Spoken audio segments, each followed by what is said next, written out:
Mr. Foot? Okay. You saved the clock. 7:03.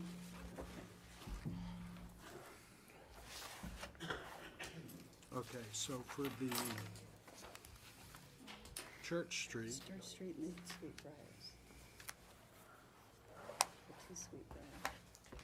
we're gonna have three-person.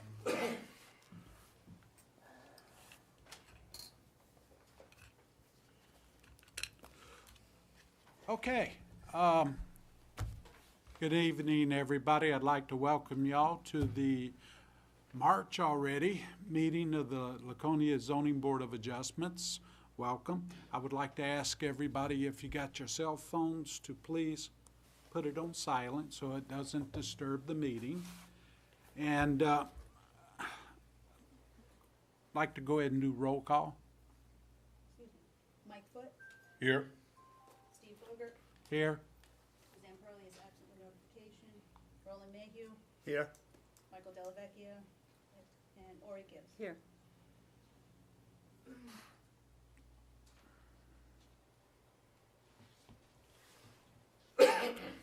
And next then is the minutes. Everybody get a chance to review the minutes? Anybody have any changes, adjustments, additions? Therefore, none being stated, like a motion to approve as written. I move Motion the to appoint- approve. Second? Okay, discussion? There being none, all those in favor? Aye. Minutes pass. We have no extensions tonight. All right, before we get going in, as y'all can all see, there's only 4 of us up here. And for the first 2 items, that's the Church Street item and the Sweetbriar Way variance, we're only gonna have 3 members, as one will have to abstain from the meeting. So, with a 3-person board, that means if it's a vote to pass, it will have to be all 3 votes yes. 1 vote means it's a denial, okay? So, I'm gonna ask now if those would like to continue to the next meeting or would like to be heard. Once you've said you want to be heard, there's no turning back, okay? So I want to give y'all warning that once we start it, we keep going. So the people for Church Street, do you want to continue to next meeting or you want to go with a 3-person board? I'll do it with a 3-person board. Very good. Rosedown will be continued, if that's okay. That's sweet. Yep. This Yep. one. Okay. Okay. Would you please put those first on the agenda for the next meeting?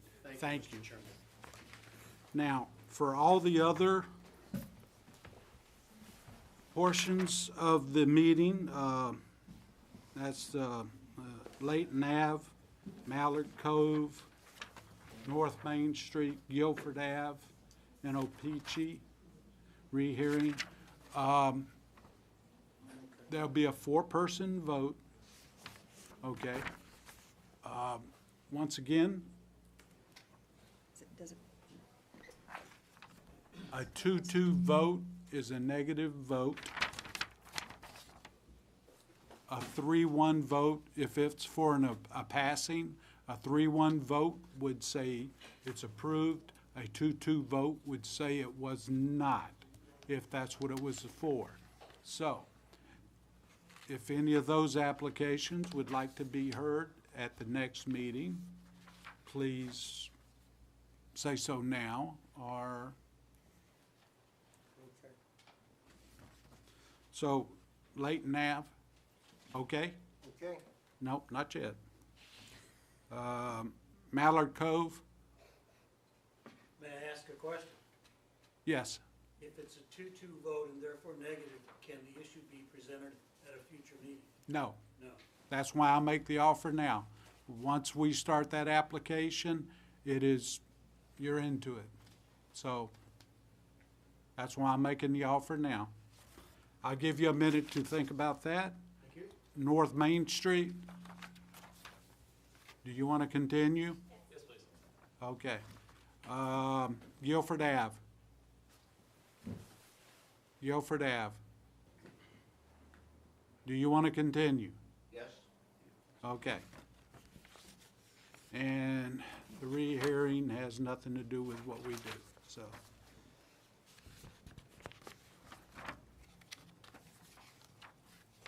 Okay, Mallard Cove.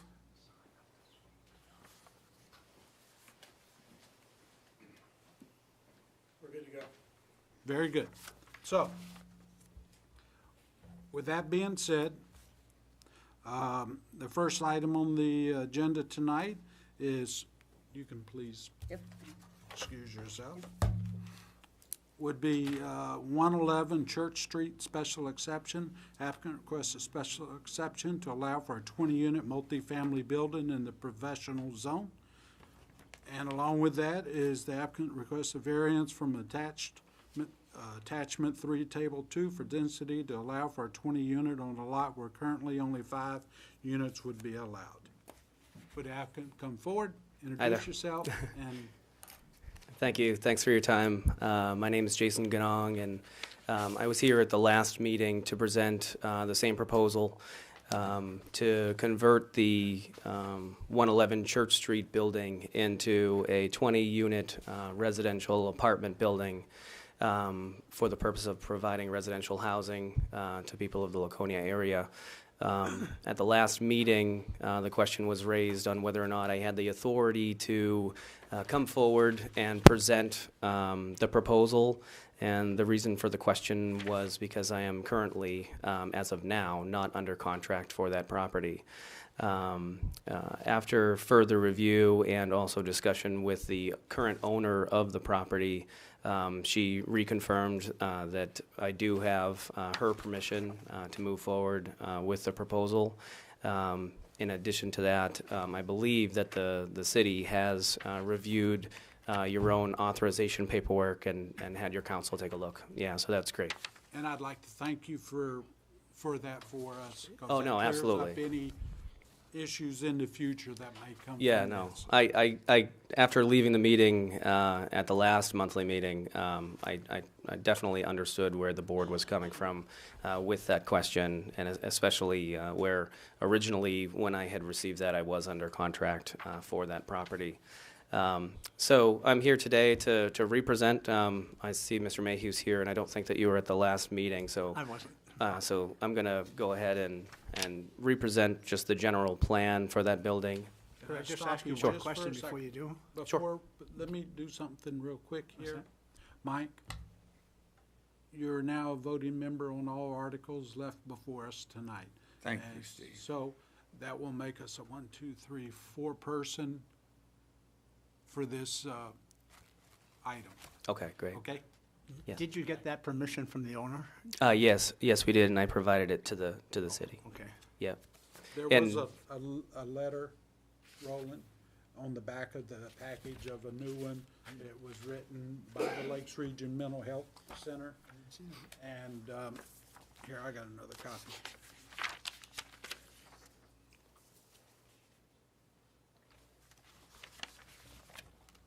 Here it is.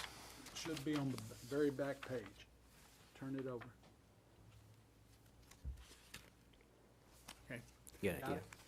So, All right. thank you. Yeah, no, thank you. So yeah, I'll go through the entire proposal again, where Mr. Mayhew was not at the last meeting. My plan for that property, I mean, as of now, that property sits vacant. It was occupied by Lakes Region Mental Health for many years prior to that, and has been on the market now. And I've done a lot of due diligence on that property, and do feel that it would be a great property for what I would call above average residential housing for the Laconia area. I think that the location of the building is conducive to provide great housing, and also hopefully offer economic opportunity to the downtown area of Laconia. Where that property sits is less than a few blocks from the downtown strip. And as all of you know, it's difficult to maintain consistent commercial businesses on that strip. And I think that, again, by bringing in more and more people with residential housing, we can help improve that. Also, my own studies, which aren't valuable, but I'm sure you all know that the Laconia area has a housing shortage. There's significant demand for apartment rentals in the area, and more specifically, quality apartment rentals in the area. And I think that this project would help to at least fill a portion of that void. My plan, again, would be to convert that building to 20 residential units. It's a 2-story structure. Each of the residential units would be 1 bedroom. They would be completed with above-average finishes, with brand new flooring, brand new cabinetry, countertops, appliances.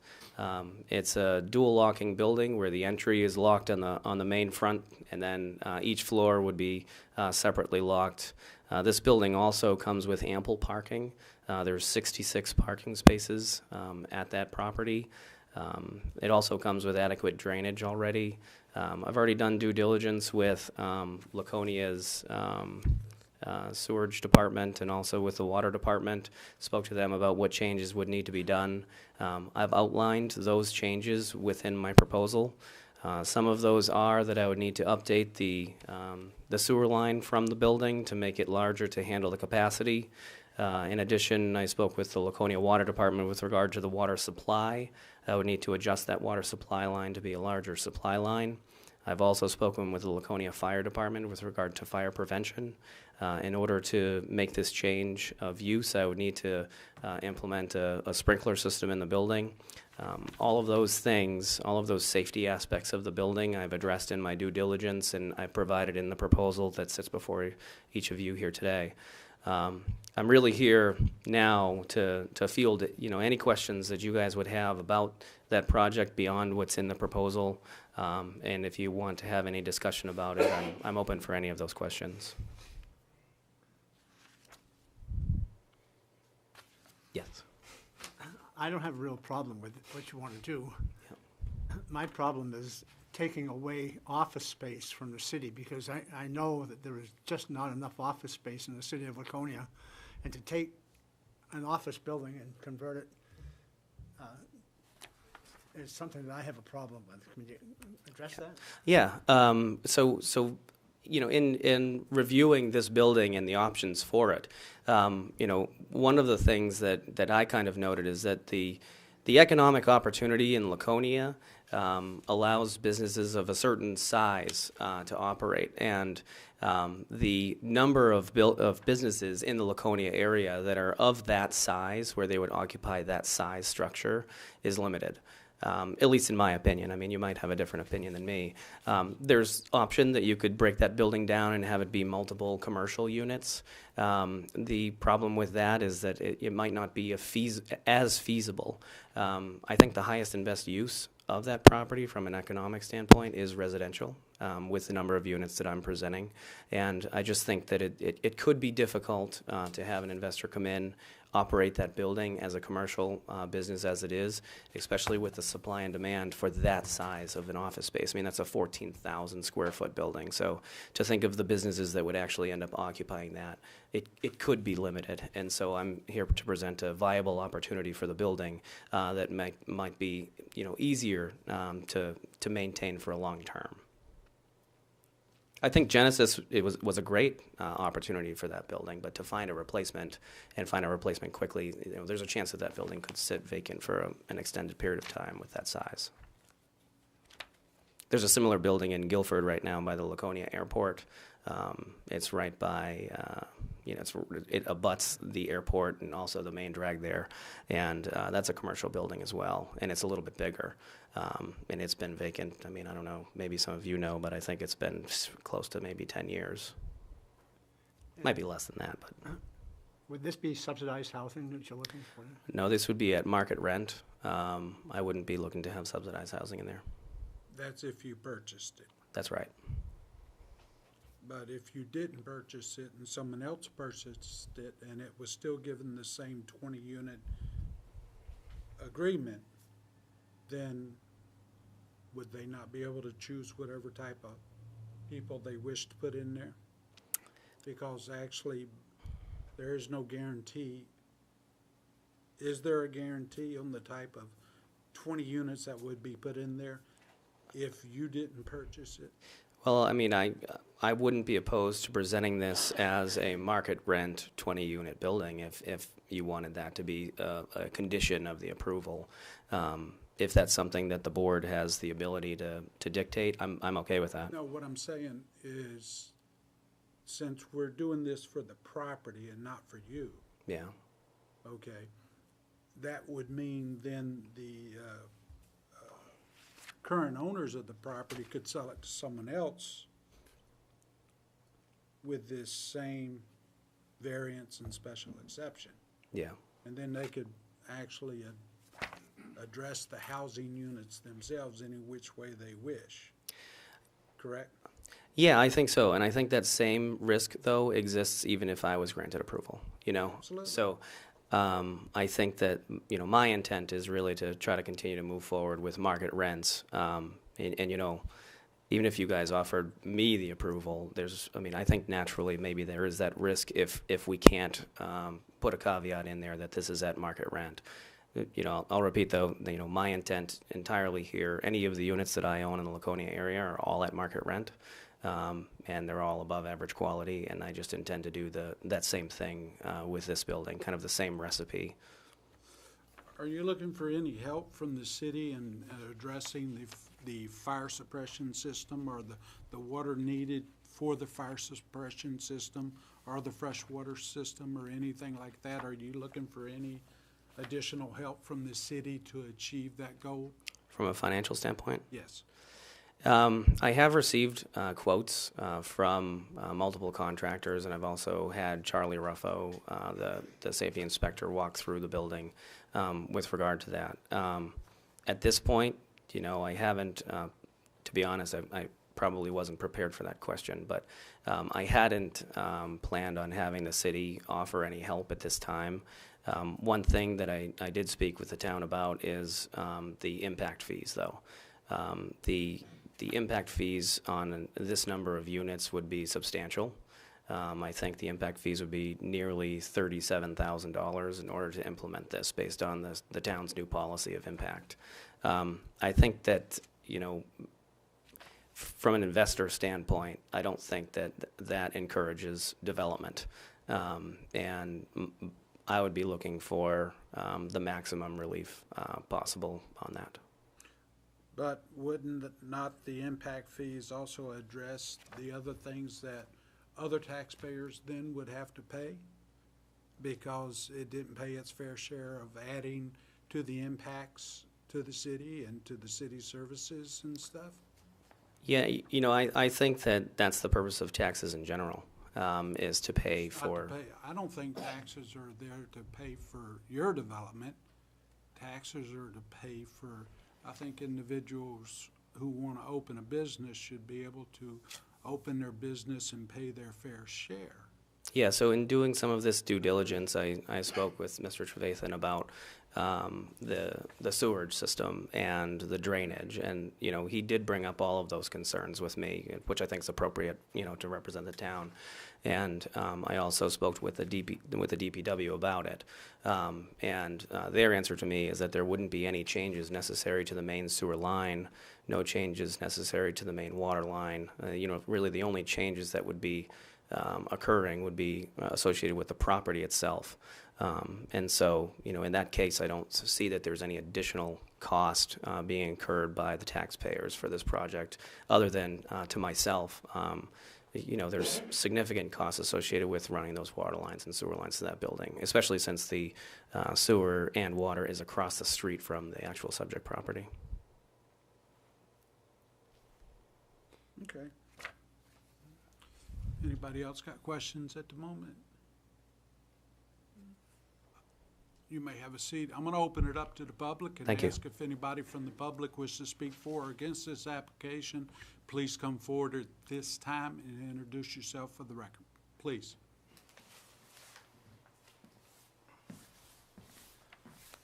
Thank you, Mr. Chairman, board members. I rise in opposition to this proposal. I've been a landlord in Laconia for 46 years. I own 70-plus units, my family and I.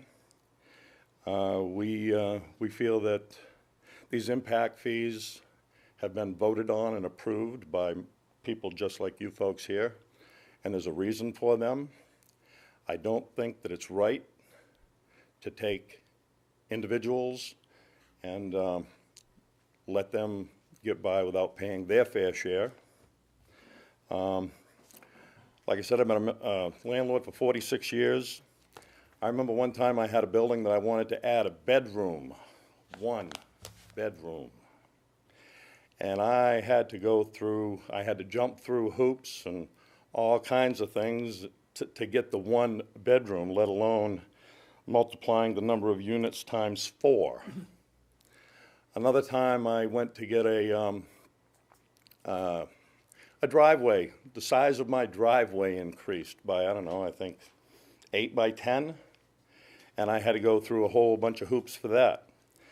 I just think that if you go and start letting people do these things, there's going to be people like me that are going to be back down here and say, well, if you can jump his from 5 to 20, I got a couple of 4 units. I'd really like to turn them into 8 units, and I really don't want you to charge me any impact fees or any additional costs or anything that would be acquired by the city.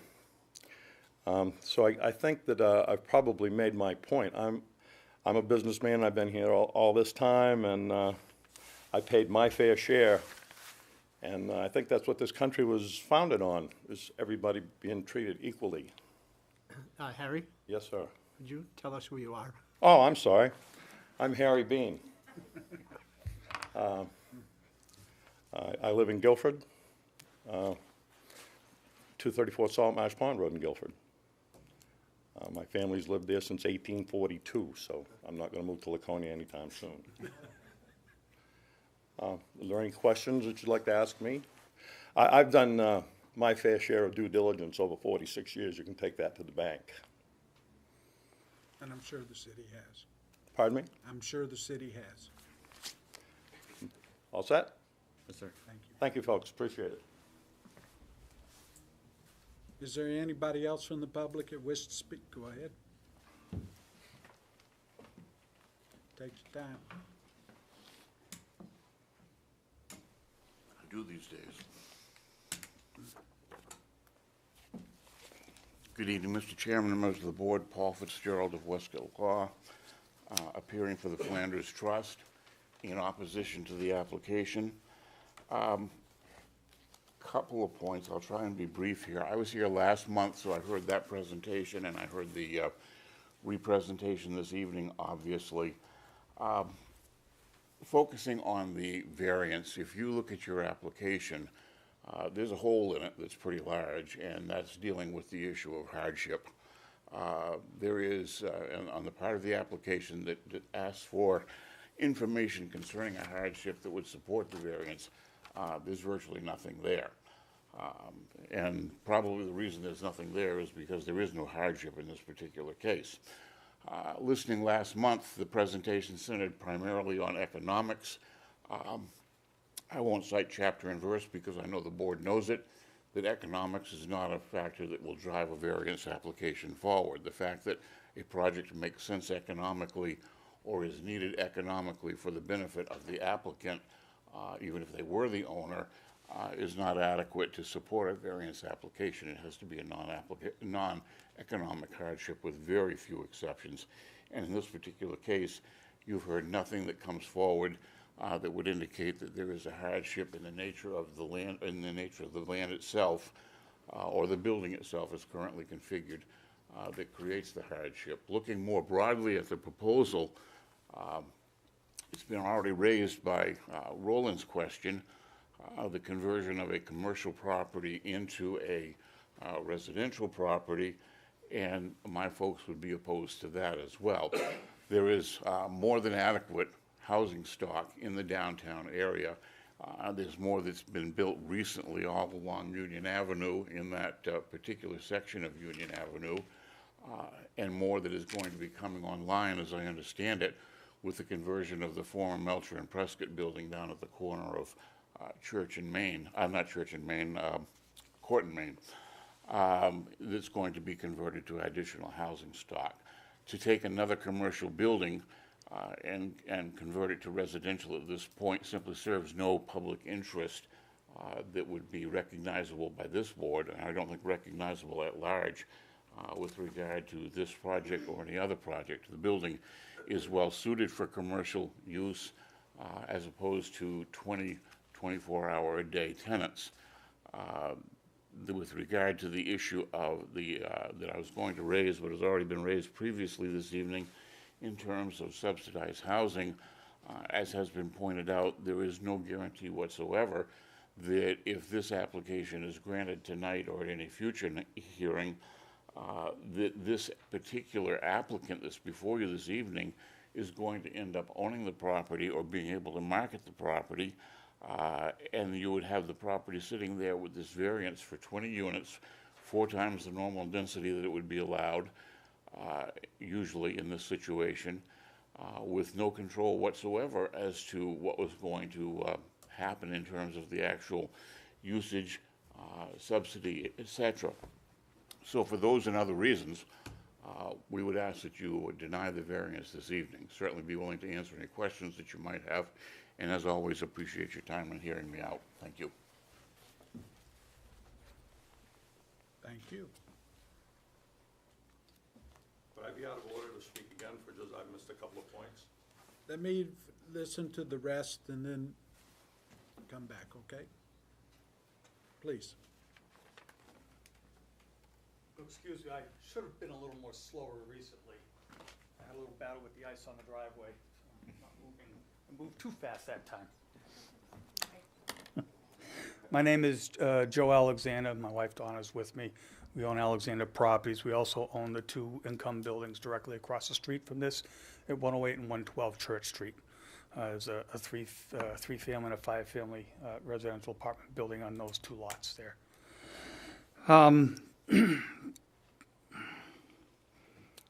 I've been doing real estate for about 26 years now myself, buying places and just managing them, renting them out. I've been a real estate broker for about the same amount of time.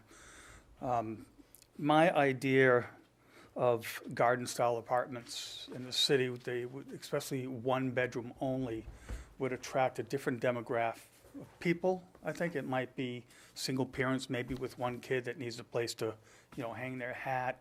It might be people that would be possibly more transient because they're single people, they're not families. You can't really fit a family into a 1-bedroom house.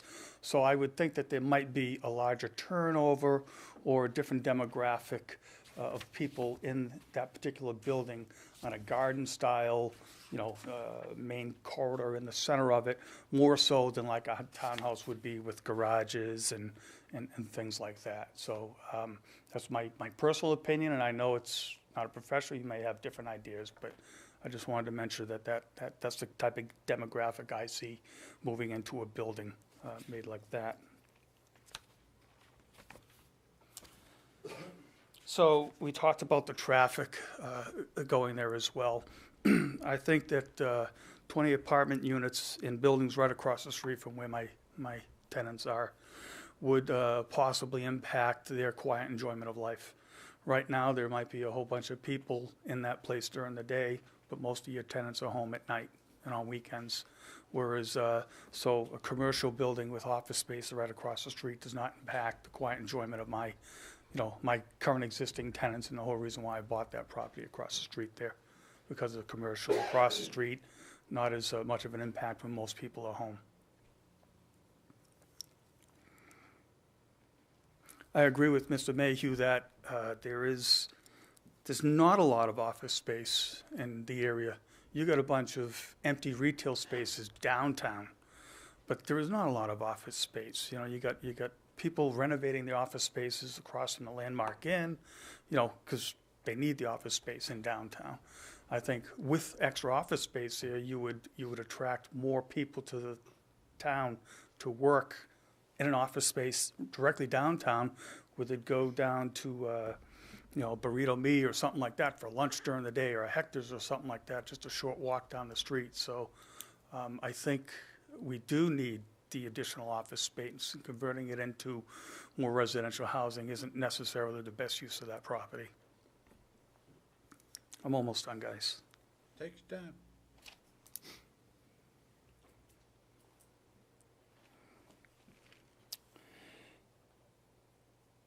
And I do think that there is a huge impact to the town and town services to go from a building used just during the day to a building used 24/7 with 20 potential different residential units.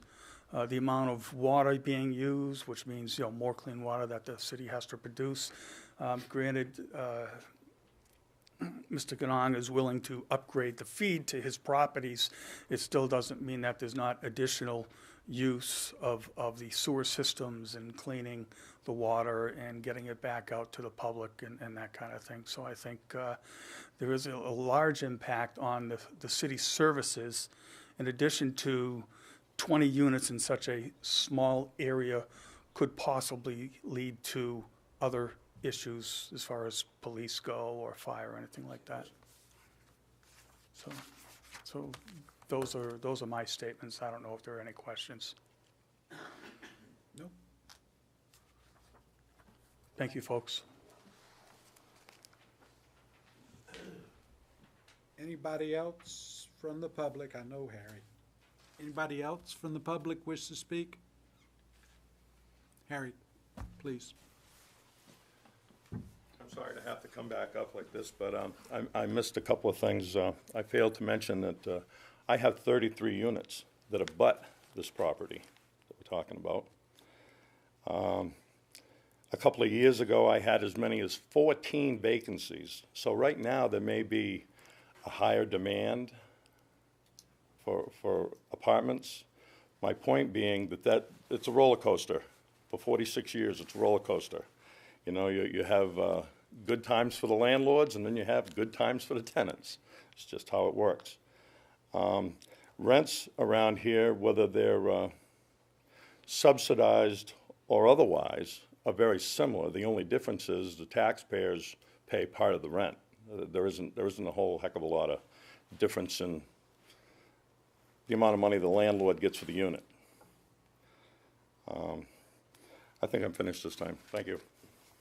Thank you. Anybody else from the public wish to speak for or against this application? Please come forward at this time and introduce yourself for the record.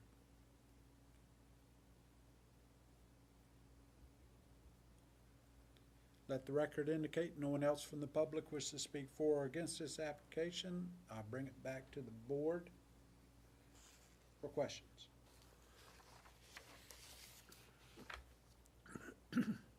Rob, can you explain why only 5 units are allowed on a lot this size? It seems pretty large. Just because of the lot size itself and the density requirements per the table in use for that use. And it's 6 units per acre allowed for that zoning district. So unless that was changed, that's why he's requesting a variance. Okay. 6 units per acre.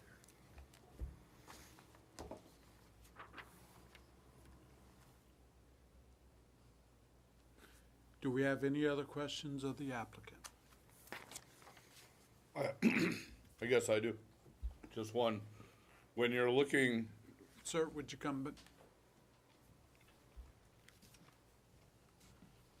when you're looking for maximum relief of the impact fees, what does that translate to? Half of the impact fees, quarter of it? No, I think Impact fees at all? I think maximum relief by your city's policies allow for, is it 70 or 80%? It's 80%. Up to. question. Okay. Any other questions? And while I'm here, if you don't mind, I just wanted to address one of the concerns of one of the public members. With regard to traffic, I've received a report from the seller on how many employees were in that building while that building was in operation, and there was 104.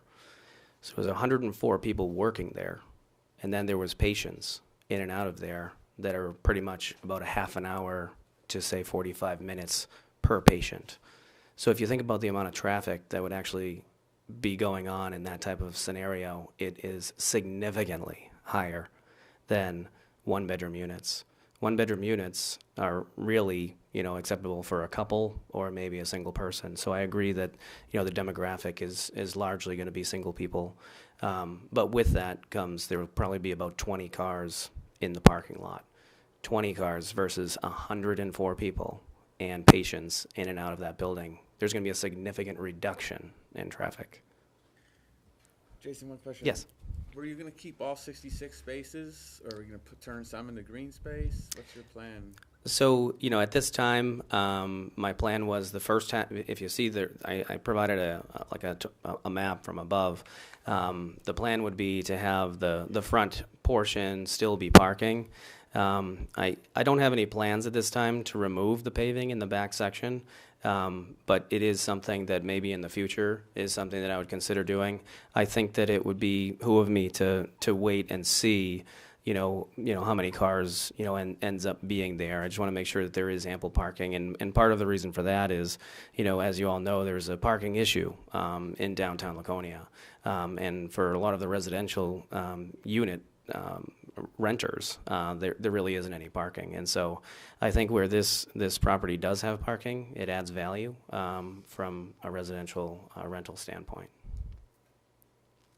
A lot of the multifamilies in the area, there's just very, very limited parking, and so you end up kind of like, Right. It doesn't look organized. You would need 1.5 parking spaces per unit. Yep. So you're gonna need 40 spaces, or 30 yeah. spaces at least, That's twice as much as he needs. so. Yeah, so in theory, the second L shape of that could, in theory, be just torn out and made as green space. Okay. Any other questions? Any closing comments? The only other thing that I would add to this is in my proposal, I did provide some pictures of some other residential units that I have. And I think that one of the other concerns that was brought up is crime and police activity. The units that I have in this area are what I would consider above average quality. The tenants that I have are gainfully employed professionals that end up, occupying the space. Typically, when I buy a building, it's run down. It's been owned by, somebody that's owned it for 30 some odd years, and it's just in rough condition. And if you look at the police reports, it's usually pretty bad. And I would say that based on my history in owning these buildings, as soon as I take over them and change out the clientele that are in them and bring them up to standard, the police calls actually drop significantly. So I don't anticipate having issues in this building from a crime standpoint. In addition to that, it's a brick and mortar building, and it's a double locking entry. So those tenants that are inside, they would have good safety in that building, where they would only have access to their floor, and then the second floor would only have access to their floor. And so I think that's, other than that, my intent here, and really truly from the bottom of my gut, is to do a quality project. If I take this on, I'm doing it with very good intention. It's not for net income. It's for net income and, providing good quality housing to young professionals and other professionals in the area that need it. Most of the people that come and see my properties walk in the door and say, I've seen 5 other properties, before this, and most of them I walked in and just walked right out of it because I didn't even feel safe to just be in the property. And, I think that everybody here knows that there is some level of an issue with that. in this area. And so my intent is to continue to expand the availability of quality units in this area. Thank you. Thank you. With that, I'm going to close it to the public and bring it to the board for discussion.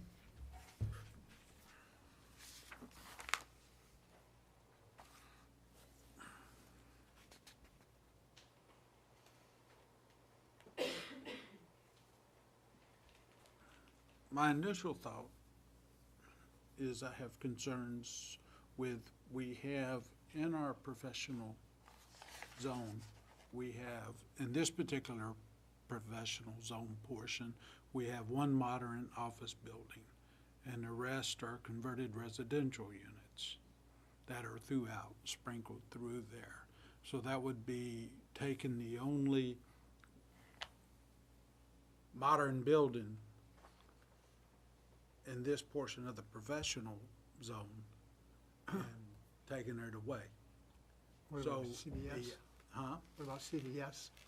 I'm talking the office building. Oh, office building, okay. Office building, modern office Yeah. building that would provide any type of office space, may they subdivided it or whatnot, into different offices or whatnot. We have, that's the only one in this particular, and the only other one that I'm aware of, and please correct me if I'm wrong, is there's a building on South Main Street in the city of Laconia. And so, and that's is that a professional build? That's not professional zone. That's a commercial zone. So in the professional zone, this is the only modern office building we would have. Yeah. And by taking it away, then we have no opportunity as a city to offer up any type of office space in its current configuration. That's a concern I have with it. Yeah, that was mine too. You know, if there was more availability of that type of unit, that would be one thing, but we just don't have it. And yes, do we have trouble trying to get people to come here? Yes, but if you don't have something ready, then you don't have an opportunity at all. At least now we have an opportunity, I think, with an office building made available. Without it, they're not gonna, there's not even land in this area to build something, another office building, without having to purchase 2 or 3 residential properties and then tearing them down and then starting from scratch. So that's my biggest concern, is for the future of of that professional zone. I think another thing it doesn't do, the problem with one-bedroom apartments is you're not encouraging families to come in. And I thought what we wanted in the city of Laconia was young people to move into the city. They'd have to have jobs, but they also have to have places to live. And one-bedroom apartments aren't encouraging for young families starting out. Well, if I may feed just on that, if you don't have office buildings, you don't have the opportunity to have jobs, so that people would get a job in an office building and Right. then be able to move to this city. You know, so kind of feeds on itself, you know?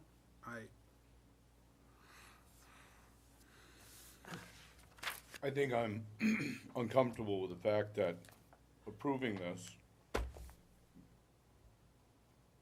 at the point where you approve 20 units, which is increasing the density phenomenally in an area, that there's no guarantee that this will be the project that goes there. Certainly, given that amount of increased density, it certainly would be an opportunity for other players in the area to fill them with what is not necessarily Mr. Ganong's thought of who will be in here. I think there's the point right there where it could go to be something else.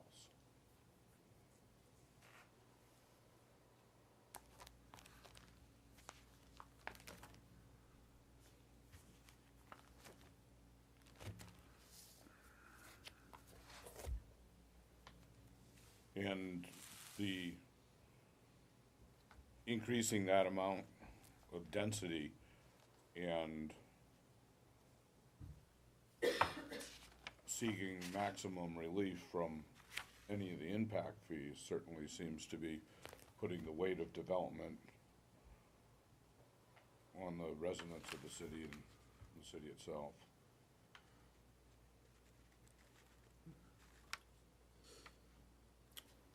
Anybody have any more discussion? I think it's good to draw people downtown, to live downtown. Of course, people that own residential properties don't want the competition of one-bedroom properties next to it. People that own office buildings don't want another office building next door.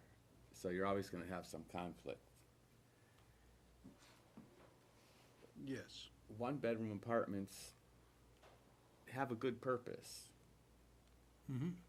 Single people need a place to live too. 20 units might be a little heavy for this building and the property in general.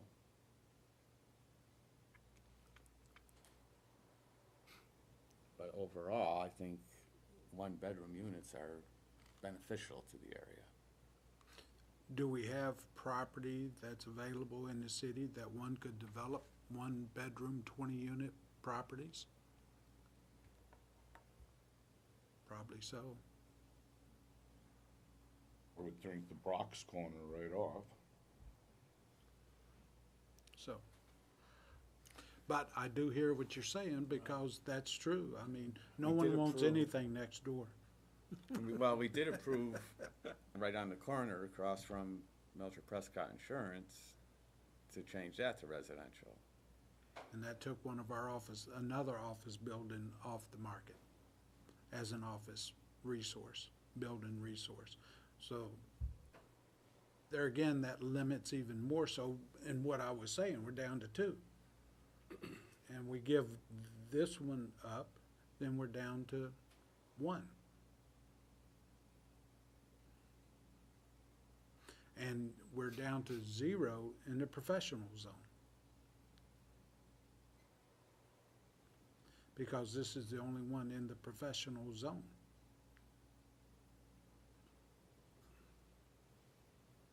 So, any other discussion? Like to entertain a motion. Anybody up to it? Now, we're gonna, since there's 2 things here, there's a special exception, we're gonna have to make a motion on the special exception, and then we'll have to make another motion on the variance itself. Mr. Chairman? Which one do you want to do first? The, 35. I do apologize, but it's all been closed to the public, and we're now in our determination point. Okay, thank you. So, well, without one, the other one is kind of useless, either or, so it doesn't matter. We can do the special exception first if you wish, because that's the first Special one on the item. Mr. Chair, if I might, I would advise that you do the special exception first. Yes, that would be the first one.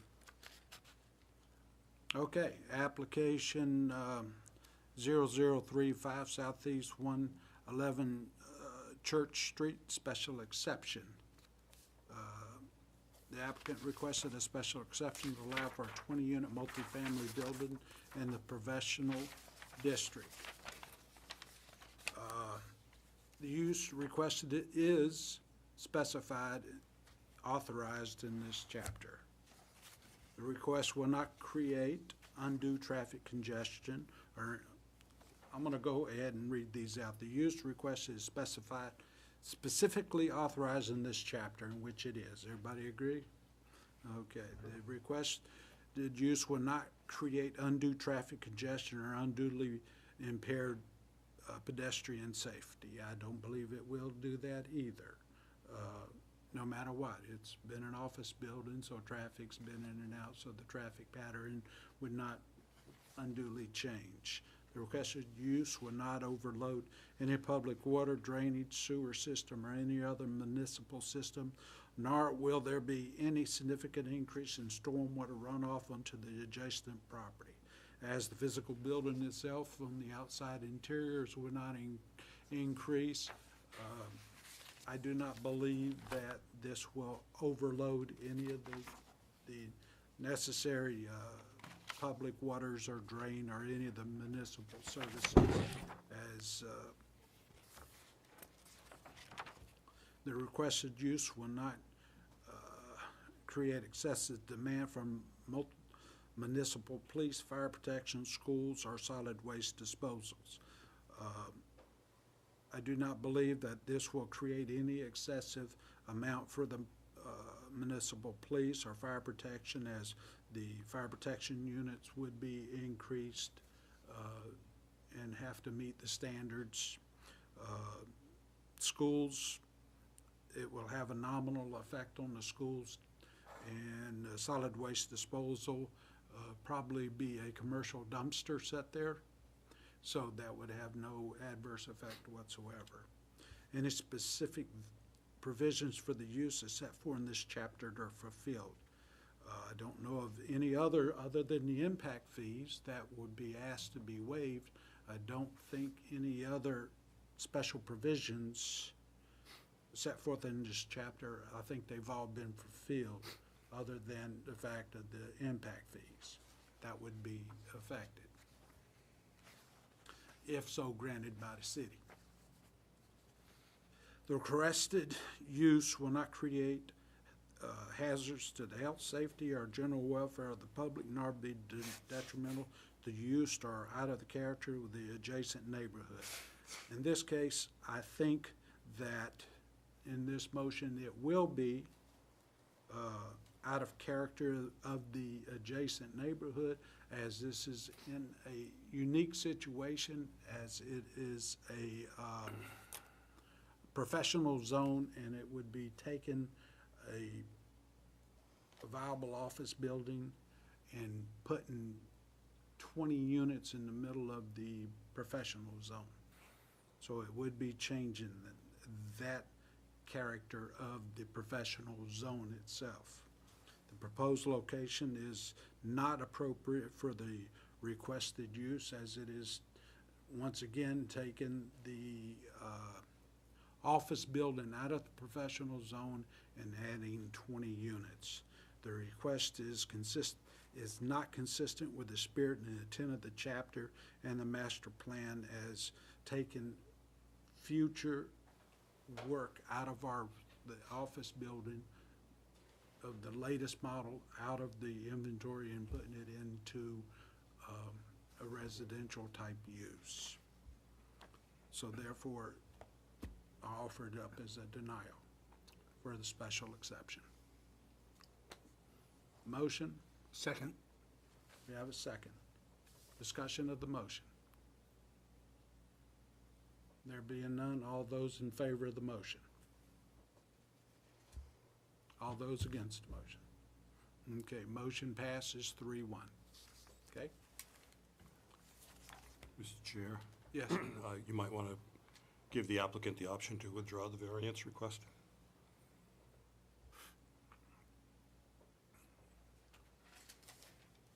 I'm being asked to give you an option to, if you want to, what'd you say? Withdraw. Withdraw the variance? Mr. Trevathan,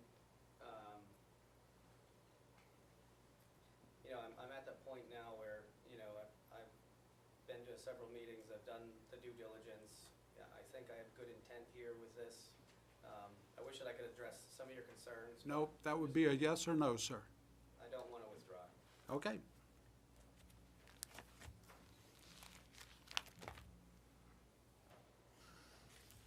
Application 0036, variance 111 Church Street. Applicant requests a variance from the attached 3 Table 2 for density to allow for 20 units on a lot where currently only 5 units would be allowed.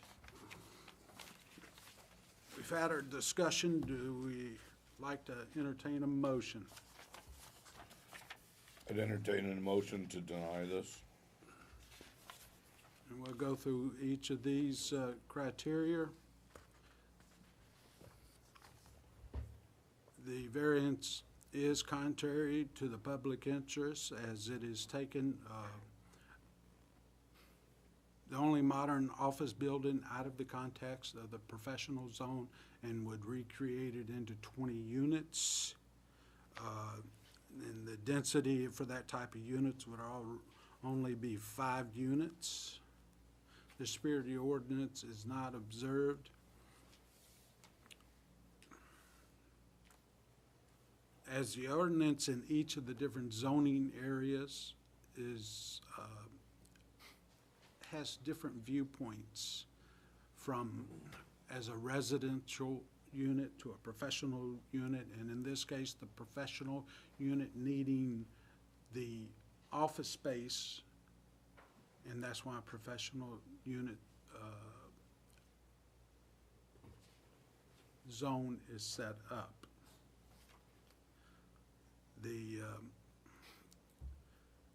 So if we were trying to change the type of office space it was being used for or something, I would understand, but to change it into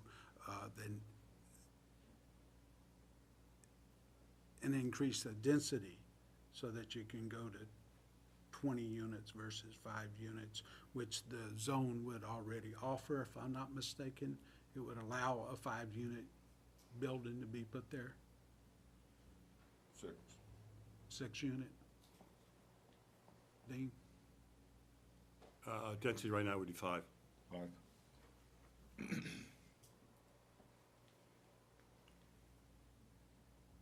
The values of the surrounding properties are diminished. I don't think it would diminish so much of the surrounding property as from a residential standpoint, from a professional standpoint. I'm not sure it's going to diminish. It would reduce the opportunity to continue to grow the professional zone.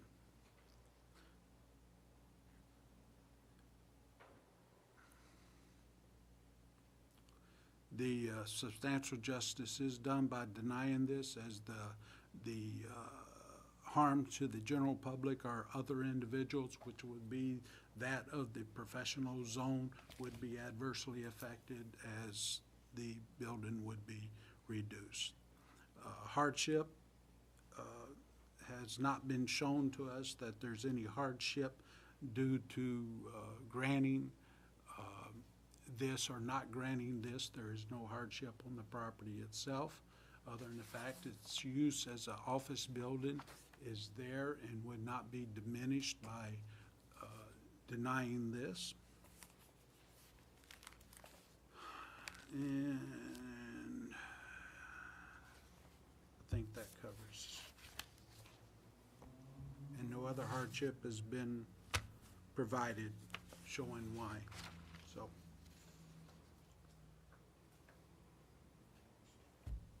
Motion? Motion to deny the applicant. No, I did the motion. We're looking for a second. Second. We have a second. Discussion?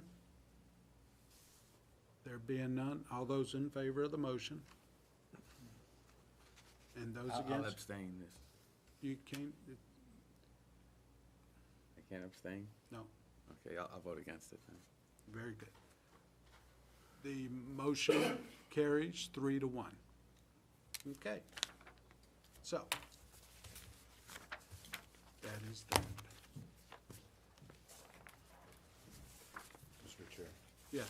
I'd be excused for a moment.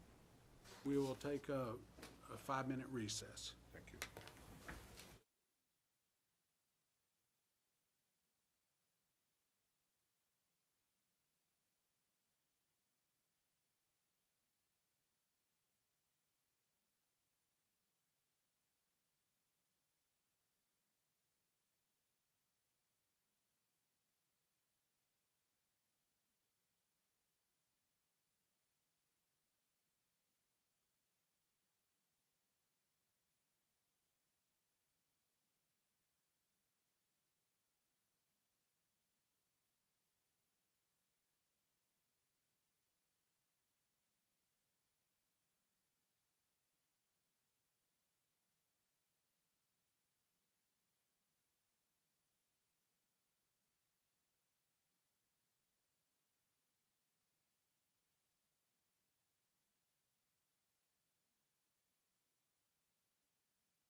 Everybody ready?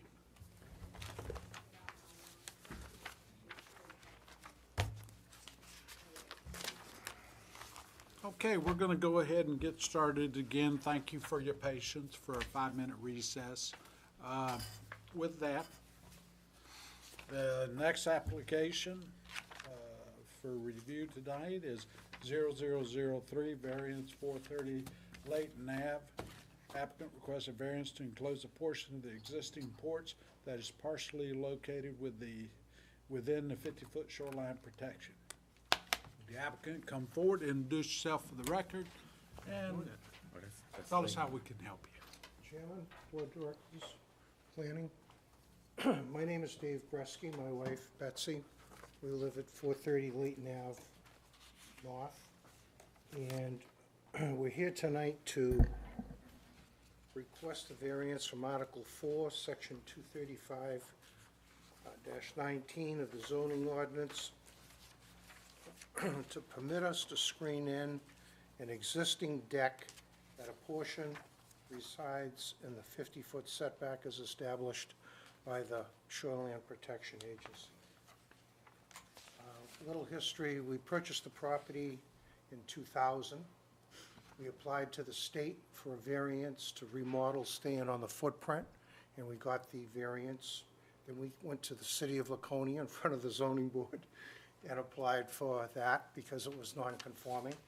We received the variance there, did the remodel, pulled the building permit, did the remodel, got all the approvals, and got occupancy in 2004. So after years of fighting mosquitoes, last September, I sent an email, which you have in your package, to Darlene Forst, and her role is the Shoreland Section Supervisor for NHDEC Land Resource Management Program. And probably to simplify it, I'll kind of read through what happened. So I sent an email saying, I understand you're head of the Shoreland Protection Agency, have a generic question. My wife and I live on Lake Winnisquam. We have an existing 10-foot wide deck attached to a non-conforming structure. A variance was approved by both the state and the city of Laconia in 2002. We would like to screen in the deck. There would be no change to the impervious area. Can this be done without any additional permits? And in this case, we read up on this application, the way it is. And she came back and said, how close to the reference line is the existing deck? Please note that the footprint of the eaves extends beyond the deck. It would be an increase in the impervious area. Can you send pictures? I sent pictures, and it goes now to the next page. And I attached 2 pictures. Only looking to screen in part of the deck would be 30 to 42 feet from the water. And she came back and said, thank you for the pictures. Provided that the eaves do not extend beyond the footprint of the existing deck and there is no soil disturbance associated with construction, then you are correct. No shoreline permit is required to construct a screen porch on a portion of an existing deck. Please note that because the project is within the 50-foot primary building setback, the enclosure must meet the definition of quote-unquote open porch in order to comply with RSA 483-B11. Open porch means a porch that's supported by pilings or post supports, but that does not have permanent foundation walls, insulation, or a heat source. The term includes a porch that is screened, but does not include a porch that's enclosed in whole or part with glass or any other material, designed or intended to provide a weatherproof barrier. I'm copying this to our shoreline staff simply so they understand that this issue has been addressed if any questions arise. So on record, the Shoreline Protection Agency, no issue. I went to the Planning Department to request a building permit, and I was told by Rob that we needed a variance because we're increasing the nonconformance. So before I answer the questions that are associated with a variance, I just want to walk you through some more of the attachments that are with us. So pictures, as they say, say 1,000 words. The first one is the plot plan, which you should all have. The second one was drawn by Stewart Associates Architects, and it says 44, 44, 44, 44. That area exists today. That's a small screen porch that exists today, and it has a roof over it that exists, that was all approved at time of occupancy. And then the set of stairs go down into a patio, those exist, but all to the left of that is what we're looking to add on for a screen porch section. That's side view. The next picture is from the lake. So it would come out to the corner, and then we only want to go less than halfway down, stop, and the rest of the decking area would be left wide open. Now, this really, that doesn't show it as well as these pictures do. You should have in your folder, you should have two colored pictures. The first one shows the side deck. This is the side of the house with that little screen porch. The second is the face facing the lake, is an area that goes over to where there is a light. And that's where we would stop the screened-in porch. Does that make sense to you? The second picture is standing on the porch, facing the water, to show the distances between the property and the lake. Are those clear enough? Yes, so what you're looking at is the roof line would go, it looks like there's a bump, little, like a ski slope coming out from the There is. second floor. And so your roof line would go beneath that little ski slope? Actually, it would go above it. You're going above it? I'd be going above it, I'd be going between that and where the windows are on the second floor. Okay. Okay. To get the right pitch, we would have to go above it.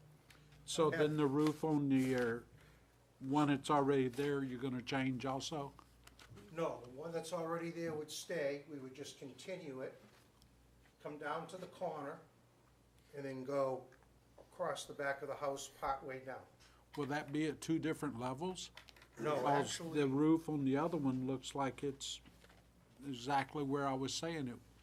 I know Asking it you. looks it, but if you look at it from this perspective, and then here, there's a little hip on the corner, but I had the architect and the builder both lay it out and make sure we get the right pitch Okay. out of it. Okay. Cool beans. And the supports for it come right down onto the deck? Yes. So continue, didn't mean to interrupt Okay, you. no, that's fine, I just wanted to make sure that was clear before I went and answered the questions on the variance itself. Okay, so, number one, granting the variance would not be contrary to the public interest because would not be would not be contrary to public interest, staying on the existing footprint, no impact to the public, would allow owner to fully utilize the property by being able to sit outside during the bug season. In addition, there's a couple of other houses right next to us that have the exact same scenario. Two, if the variance was granted, the spirit of the ordinance would be observed because there is no substantial change in the use being proposed. At the time of the original variance, we were allowed to have a 12-foot deck, and we opted for somewhat smaller to 10. Granting the variance would do substantial justice because benefits the applicant without impacting the general public, appropriate use of the area, and does not harm abutters. If the variance were granted, the values of the surrounding properties,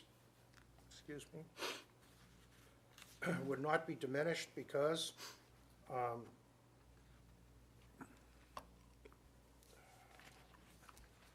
can't read my own writing. Because the deck has no direct impact on adjacent properties. Screening in the deck has no direct impact on the adjacent properties. Owing to special conditions of the property that distinguish it from other properties in the area, denial of the variance would result in an unnecessary hardship. It would not allow the owners to fully utilize the lakefront property. No fair and substantial relationship exists between the general public purposes of the ordinance provision and the specific application of the provision to the property, because it does not alter the essential characteristics of the neighborhood or threaten the public health, safety, or welfare of the neighborhood or surrounding properties. The proposed use is reasonable one because its use is allowed in the district. Questions, please? So you're gonna screen in a 10-foot wide by 16-foot long, basically? About that, Okay. yes. We're not gonna cover or close in the whole deck. It's Yep, only yep, gonna I end just up wanted being to- About less than half. Okay. And then we're gonna leave the rest of it wide open. Okay. Any other questions? Okay? There being none at this time, you may have a seat.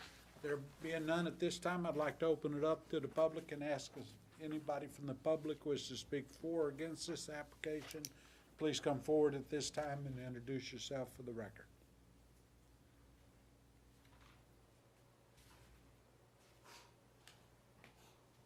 Let the record indicate no one from the public wishes to speak for or against this application.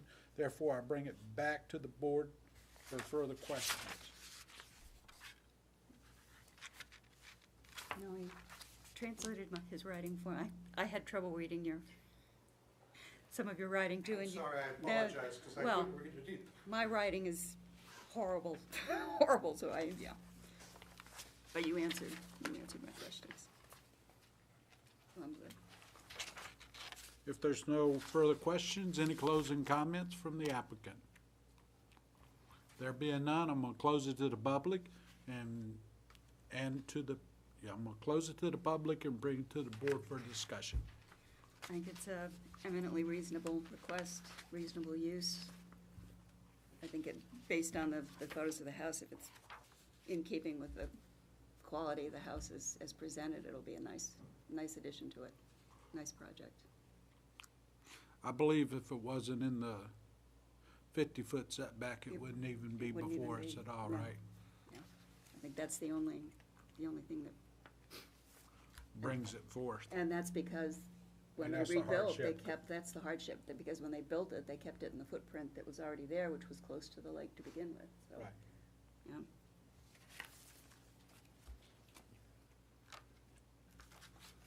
Any further discussion?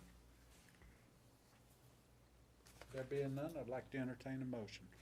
I'll make a motion to approve application ZO2 2019-0003 for a variance from Article 4, Section 235.19, the Shoreland Protection District, to permit the applicant to screen in a portion of the existing back deck, about 10 feet wide, about 16 feet long, leaving the remainder of the deck open.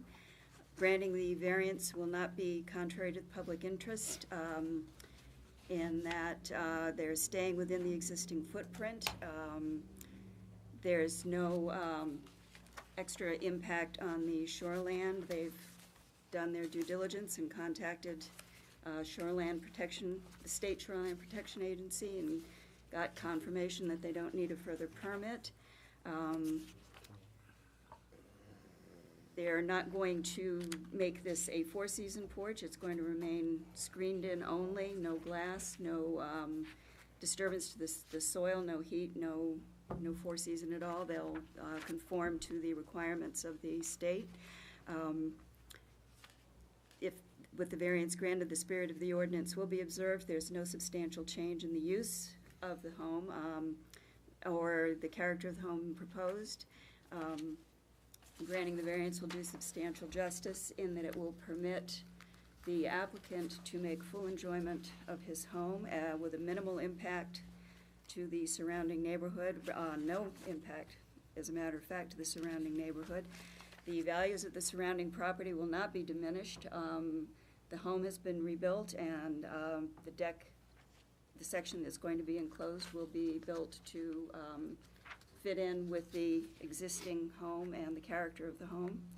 And the the hardship, the special conditions of the property are that the home was rebuilt in the original footprint, which was within the 50-foot shoreland protection setback, and that's the only reason the applicant is required to get a variance now. So granting this variance meets the hardship technicality.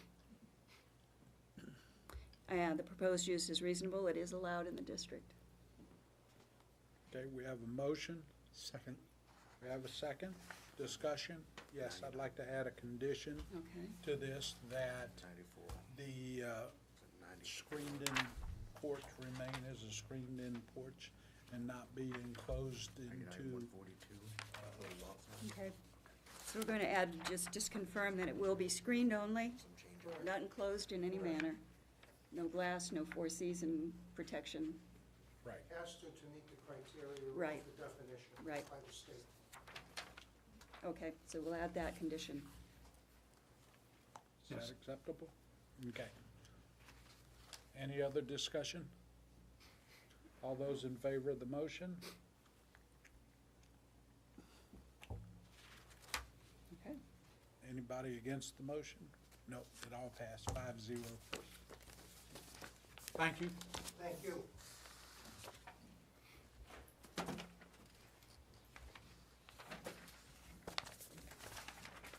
Okay. Next on the agenda is 2019-0004 variance 674 Elm Street, Mallard Cove Condominium Association. The applicant is requesting a variance to increase buildable area, lot coverage from 20% to 24% to allow for the future docks, porches, no decks, porches, possible future parking spaces for 4 to 8 vehicles. Would the applicant please come forward to introduce yourself for the record and explain to us how we can help you? Hi, my name is Jim McCabe. I've lived at Mallard Cove for a couple of years, and as of last August, I'm the vice president. With me tonight, the president of the association and the vice president of maintenance. I don't know if you have all had a chance to read the application itself. I've also submitted a spreadsheet that is my best data collection effort as to how much of the property was built out in 1995, what has been added since then, and our predictions for the future. I'd be happy to answer any questions you might have about the numbers or the text of the application. I don't know if it's normal for me to just read it, but if you all have seen it, maybe there's no point. I'm more curious of what you're trying to accomplish and Okay. how you're trying to accomplish what you're trying to do. The community is changing. Demographics are changing a little bit. We're getting a little younger and a little more seasonal, and more people want to be outside enjoying the lake. And we had one of our owners submitted a building permit application to add a deck, and it was declined because it looked like we might be over the 20% green space buildable limit that applied when we were originally, as of the last survey in 1995. And since then, of course, the codes have changed. It's common these days for developments of this type to use up to 40% of the green space. And we're not asking for anything like that. We simply would like to be able to give our owners the opportunity to add decks where they don't have them, or three-season porches where they weren't included originally. And there are some people, some of the units have walkout basements, some of them do not. And without the variance, those people that do not have walkout basements would never be able to add on anything because everything they're doing would be below 7 feet off the ground. And in fact, I don't see us using more than an additional 2%, but it seems prudent to ask for a little bit of cushion in case something comes up beyond that. The biggest single use of the additional space would be for parking. We have very limited parking, and actually people park on the grass now during the busy season, so it actually harms the green space more than would happen if we increased the buildable limit. So we're really giving people whose homes were not built with decks or porches the opportunity to add them or expand them a little bit.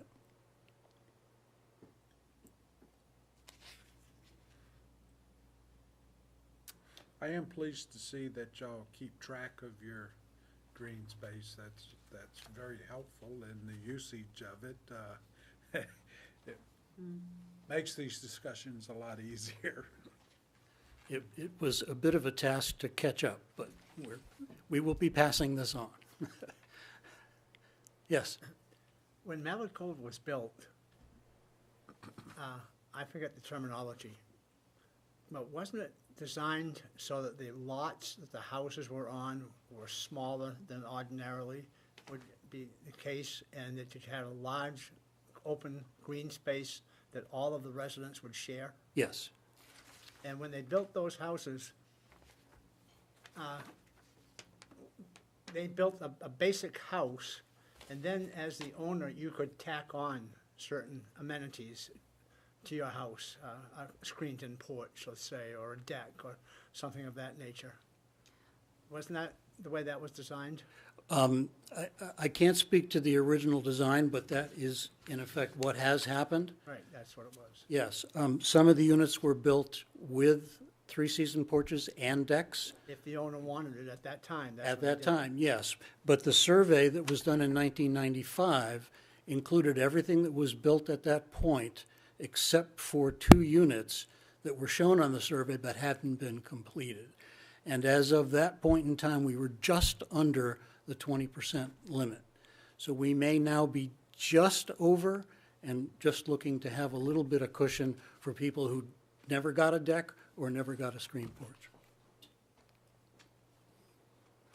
How many units would you say doesn't have a deck or There's only one unit. I don't think there's any unit that doesn't have, except for maybe one, doesn't have either a deck or a screen porch. The first column under where it says as-built 1995 survey, and the column that says built with, it shows what they were built with. And actually, every unit had either a deck or a porch or both. But in some cases, people had a three-season porch and now would like to have a deck. That actually is the permit that triggered this evaluation. So we just want to have new owners have the opportunity to add or expand their porch if they didn't get one originally, or the deck. But again, the maximum impact, if everybody that's there did something out of a, what is it? It's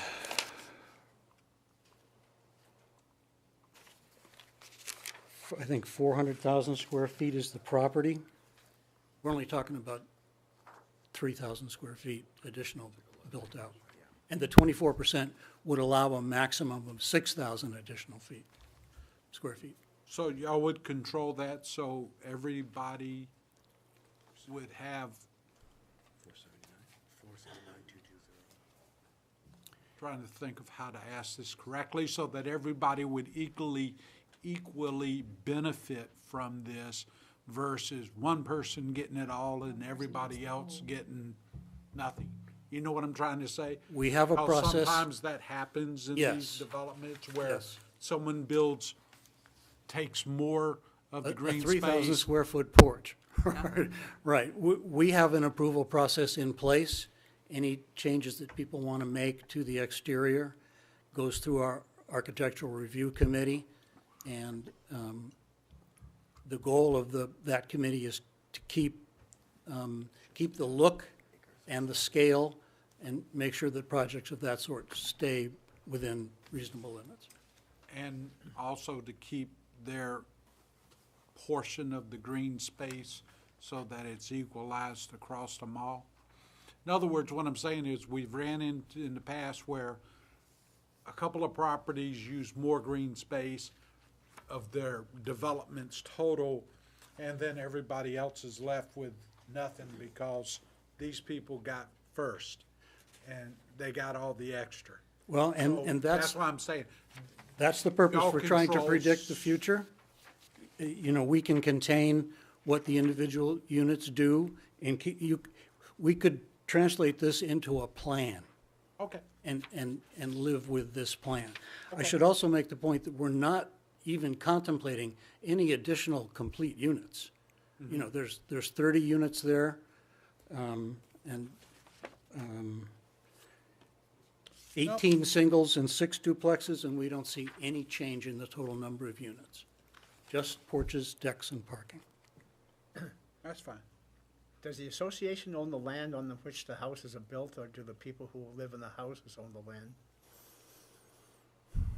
Technically, I believe the association owns the land.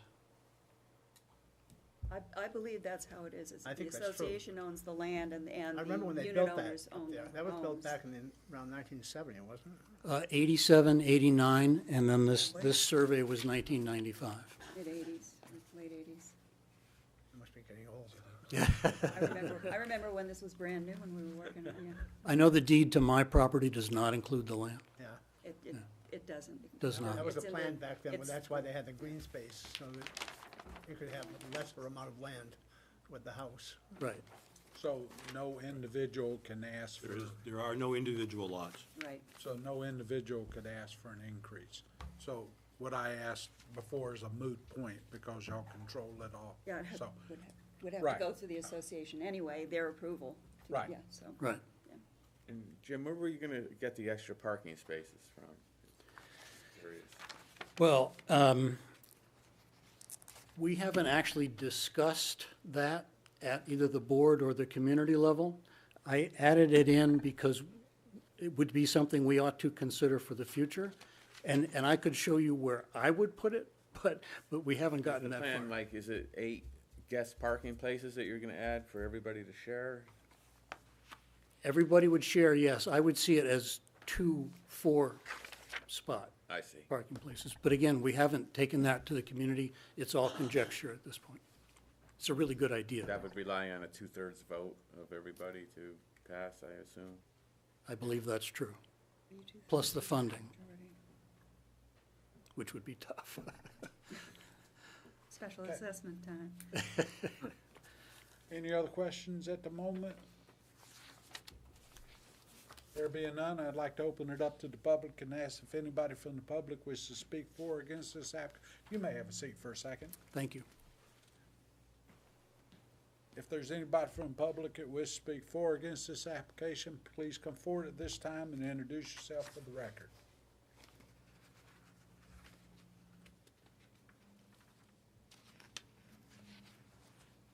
Let the record indicate no one from the public wishes to speak for or against this application. Therefore, I bring it back to the board. Any further questions of the applicant or of staff?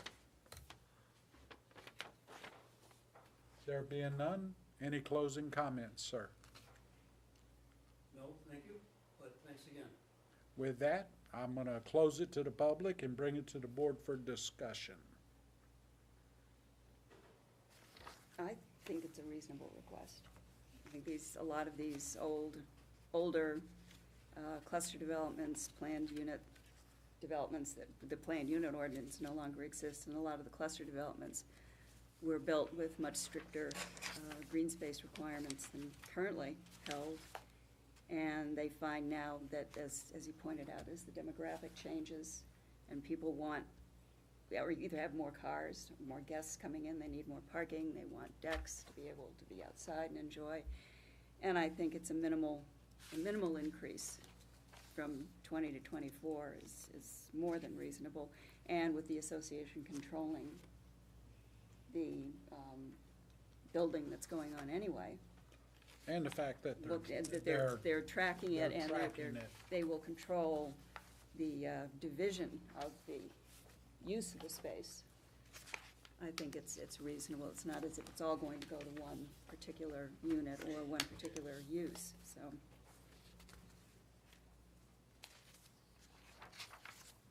It's also a freestanding, it's also a unit, it's also a development within it's just itself. It's not like part of a larger, like Southdown, where if you allow one, then you have to allow them all, and it would change the character.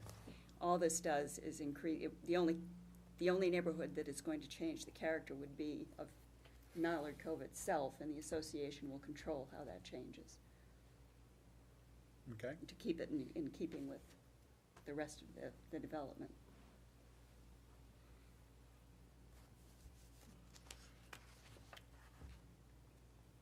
motion? Do you have, Something you wanna? I don't know if this would be helpful to the board or not, but just a little bit of background. So when this project was done, we had the PUD ordinance, which required a minimum of 10 acres and the 80% green space. This development is like 10.9 acres, so it meets that requirement. They could build this development today under the cluster ordinance, which would only require a 40% green space. So to go with what Lori said, I think this is a reasonable request, and they are tracking it, and you know, they're not asking for the full 40%, and they're giving themselves a little bit of cushion for the future. So I think this is a good idea. I think 24% is a very modest increase. Exceedingly reasonable, I think. So, okay, like to entertain a motion, and thank you for your input, Dean. Entertain a motion? I'll make a motion to approve application ZO 2019-0004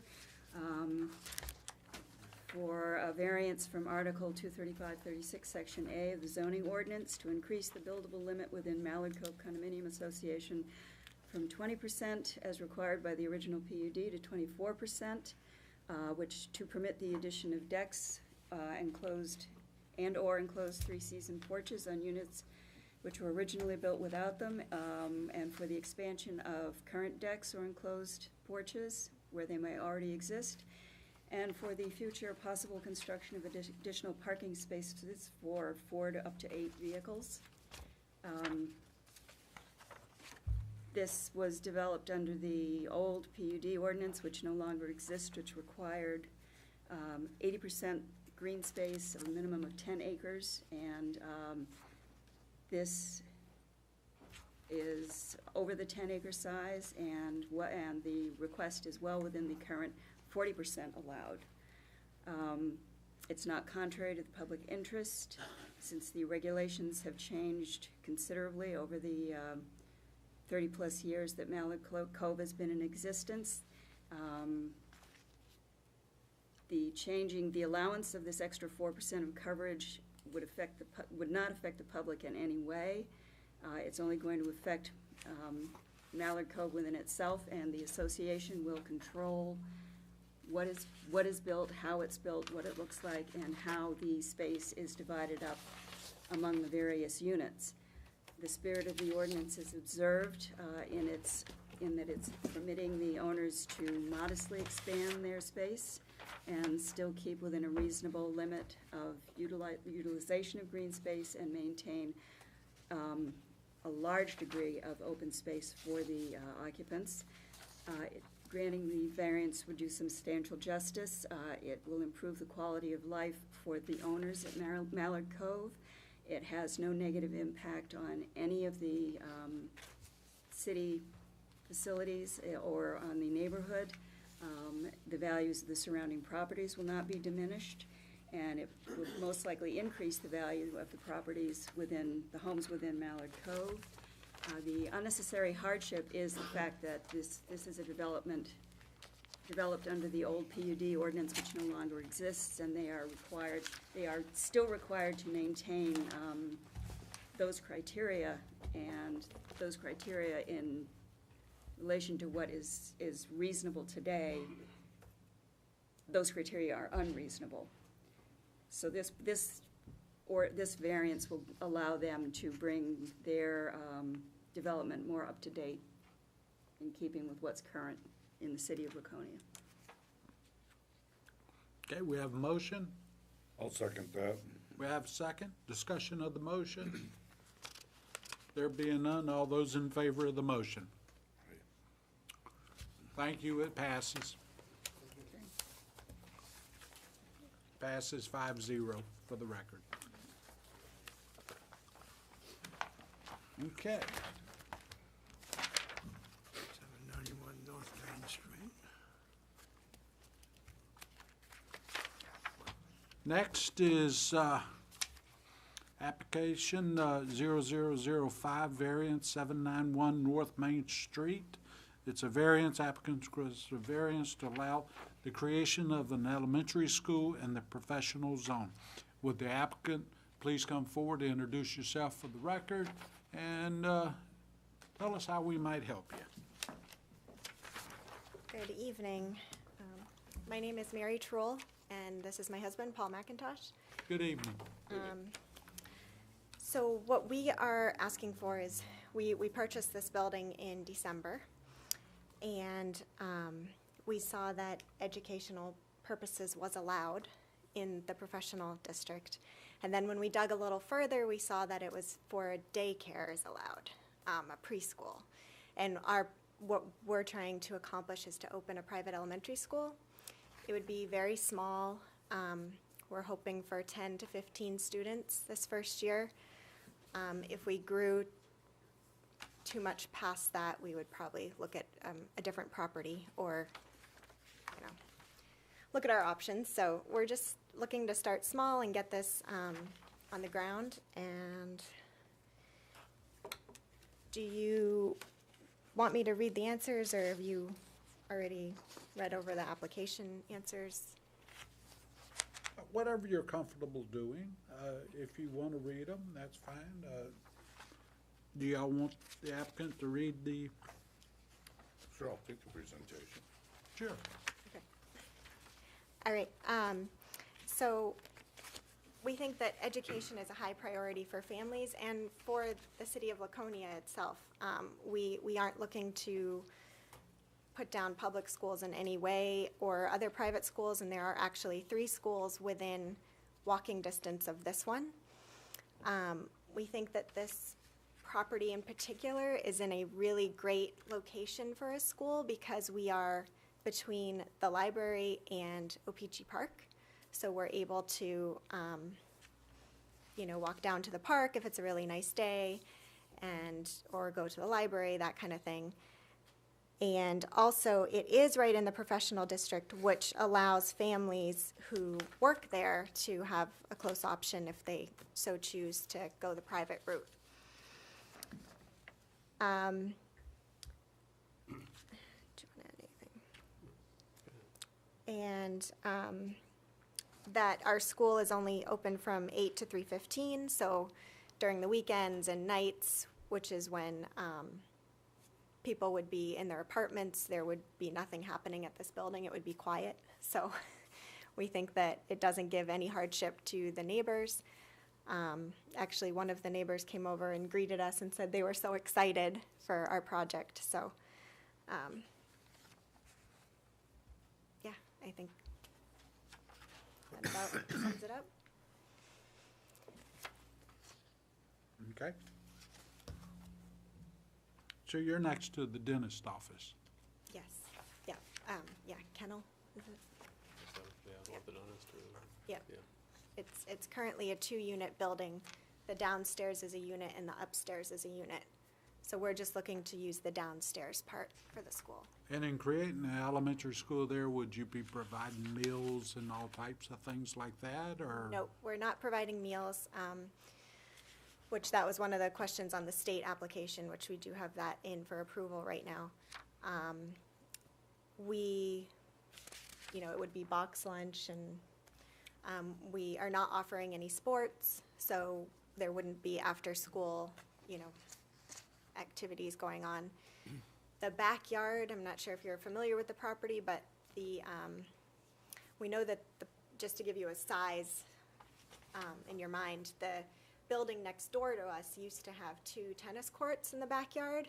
And so if you think about 2 tennis courts as our backyard, which has all been landscaped with flower gardens, and it's really a beautiful outdoor space for children to learn how to garden, and, we might grow some vegetables, and, just a nice little place to relax for them, too. How many students are you envisioning? Our goal is to have 10. 10? At what age levels? The age is age 6 through 11. Kind of depends. I guess we're looking for first grade through 6th grade. One-room school model. Yeah, it's a one-room schoolhouse model, so. Grade 1 through 6, so. Yeah. Thereabouts. Yeah, that's about right. So it'd be an open classroom type, all-in-one, where you're teaching, it's like a school out on the prairie. Yeah. For Exactly. a lack of a We're going back to our definition. roots. Yes. Exactly what my mother went to. Yep. Okay. How many staff? We're looking to have 1 staff, possibly 2. And then for arts and PE class, we would have guest lecturers, I guess you'd call them. Consultants come in for that. The Yeah. 2 of you would be the staff? No, I would just be the head of school. My And you'll- background's in real estate, actually. And you'll have a certified teacher? Yeah, actually, so the requirements with the state to open a private school are a little bit different than for a public school or for a charter school. So our teachers would be trained in some manner, having worked with children in the past, but they may not hold their actual certificate. Okay. And the core skills of math and science and writing are all done online. So the students can, do any kind of medium that works for them. If gaming is the best, or if lecturing, we have Khan Academy, we have No Red Ink, or some of our programs that we use. So they can really work at their own pace, and they can also excel at their own pace as well, which we really like. So you'd be using like a programmed instruction relevant to the age? Yes, yes. So the student is more there to be like a guardrail, and, if they're having a specific issue, the teacher is there to set them on a different track or the right track.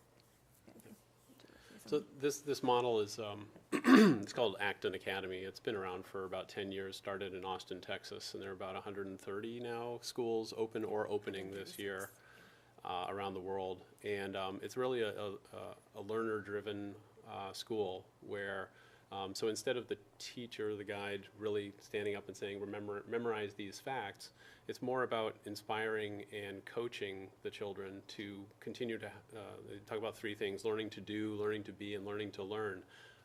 They talk about how 20 years from now, when these children are going to be in the job force, as a statistic, it's like 75–80% of the jobs that these children will take don't exist yet. So how do you teach these children to, for those jobs? And so part of the theory is that basically you teach them to be critical thinkers, teach them how to interact socially, how to respectfully agree or disagree with their peers. Part of the daily discussion is also Socratic discussions, where you have a deep question. It's like, for elementary, it may be, which is more important, please or thank you?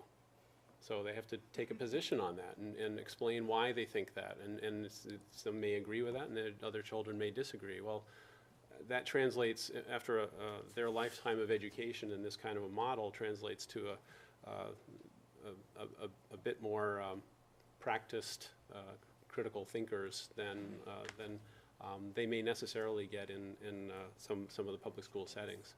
And we're not trying to replace in any way the public schools. It just matters that some children will thrive better in a different environment, and we are trying to provide an opportunity for some who may want to try to take that opportunity and do better where a traditional school may really not jive with them, or and serve them in the best way that they may be able to go forward in life. So it's a little bit different model, but this is what we're excited about bringing to this area. It's the first one in New Hampshire, certainly. There's one opening in Massachusetts, one down in Connecticut and Stamford opening. They're opening around here. So, out of curiosity, have they found that the integration of the students who moved from 6th grade, this will be up to 6th, into the 7th grade or the middle school atmosphere, how, in the experiences of the other school, because we have no basis to go on yet. So, you know, I'm just curious, has that went well for in the other areas of the country that this has worked in? So the model actually expands as the children grow older. So as the elementary school kids get to middle school age, we would open a middle school. And as they grow older, we would open a high school. So if the community is supportive of our ideas and we have the students that we need, we would, our great plan is to keep expanding. So. And definitely grow out of this building, with regard to that in terms of size and requirements. Yeah. But this is our sort of the seed we're trying to plant in this point. Mm-hmm. No conflict on the grades or anything like that, it's just school or no school, so, okay, cool, just making sure. Yeah. Now, do they use the core curriculum? Is this model from Texas have a set of core curriculum that guides this development? We do, yes. I submitted over 100 pages of our core curriculum to the state in our application. So it very much will check all the boxes that are needed for requirements, I guess, that you would think of traditionally, but it also expands with lots of project-based quests to try to integrate a lot of teamwork and critical thinking into what they're doing as well. Okay. Do you have a driveway where parents could drive in and drop the kids off? We do. This road? building has a great driveway. As you pull in, there is exactly enough space that you need to do a loop, stop at the door, let everyone off, and then come back out. What's the outbuilding in the back there? That's it's like a 1.5 car garage, about a 2-car garage. Detached 2-car garage. Yeah. With There's a residence on the top floor? On the top floor of the house, of the building. Yeah, not the garage, but And that'll remain? yes. Yeah. It's a 1-bedroom apartment, but I don't know if I should bring up 1-bedroom apartments. It's a nice apartment. Well, some people like a 1-bedroom. Yeah. Any other questions of the applicant at this time? No. There being none, y'all can have a seat just for a second. Thank you. Anybody from the public wish to speak for or against this application, please come forward at this time and introduce yourself for the record.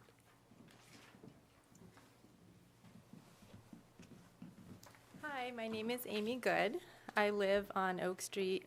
The property that I live on abuts the property of 791 North Main Street. Essentially, we have our backyard right against their backyard, so it's separated by a fence.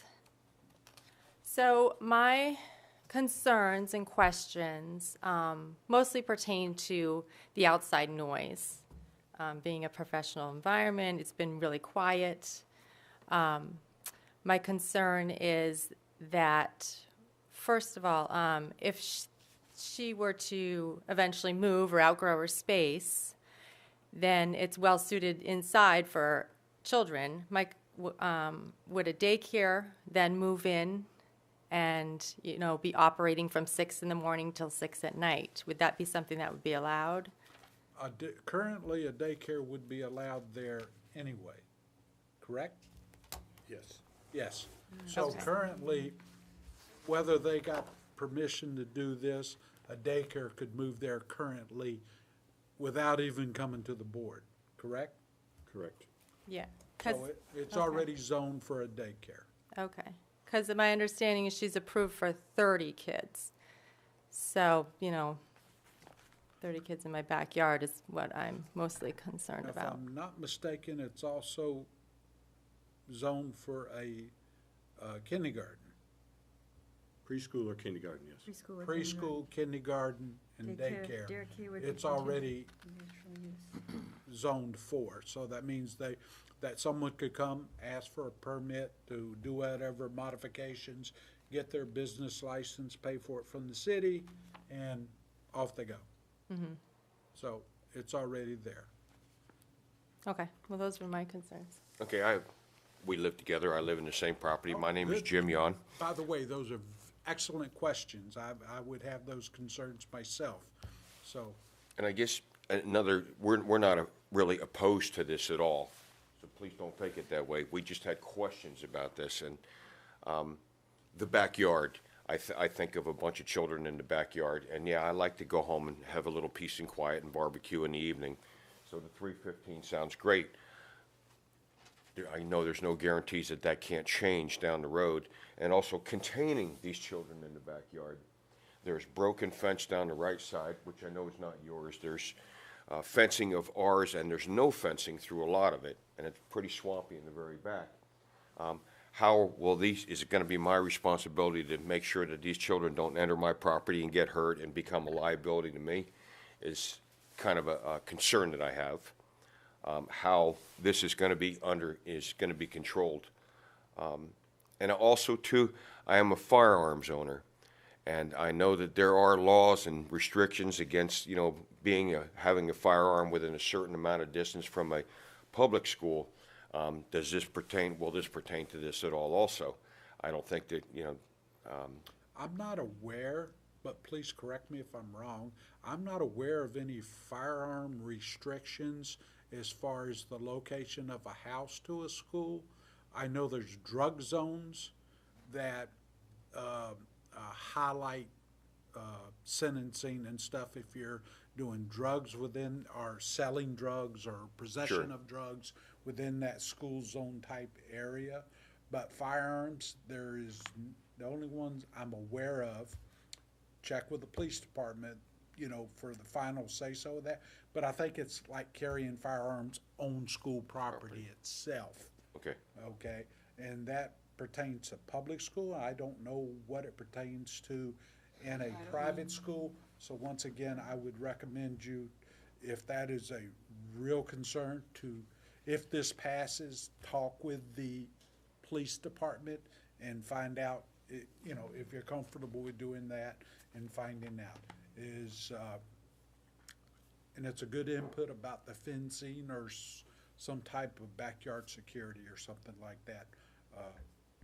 Is that required when you develop a piece of property into something of a school like this? Would that be part of it? It's not necessarily required, and once again, please step in at any moment. It's not necessarily required by code that a fence be installed, just as it would be for any elementary school and stuff. But with that being said, it doesn't mean that the property owners and stuff could not avail themselves for the safety of the children to find a way to contain them on the property, okay? Because that's a viable suggestion, is the fact that you don't want kids inadvertently to wander off onto someone else's property, because you don't know. Right. They don't know, and the children, being of that age, they're more curious than anything. So that's a very good input. I appreciate that. Okay. That's it? Yeah, I think that's all. So did that answer your question as far as daycares and stuff like that? Yeah, it did, that you said it's allowed regardless. Unfortunately or Damned if we do, fortunately. damned if we don't. Okay, yeah. So at least through this way, you get to know ahead of time what's coming, and you're not surprised if it is approved. And I'm sure that they would probably want to, if it's approved, they would want to be good neighbors and stuff, you know. Yeah, it's just, I bought my house a year and a half ago, and if the realtor had said to me, by the way, there's a daycare there, I certainly would have thought twice about it. So it concerns me for resale. But, you know, there's nothing I can do. There's Yes, nothing I can do. unfortunately, they don't always explain, and I think it would probably, unless the right questions asked, it'd be very difficult to explain to every potential property owner what could be, and they couldn't, because with the variances Right. and special exceptions of today, as long as it's on the table and, you know, they can ask, and all of a sudden, what you thought something was is now something different, you know, and it's all done by variance or Yeah, I ran a in-home preschool for 10 years, and then I worked at several childcare facilities, so I'm very familiar with the outdoor noise. So that's just my only, you know, that was my concern, but I think you've answered my question, yeah. well, thank you. Thank you. We appreciate your input. Pit bulls and things like that. Okay. Thank you. Is there anybody else from the public that would wish to speak for or against this application? Please come forward at this time and introduce yourself for the record.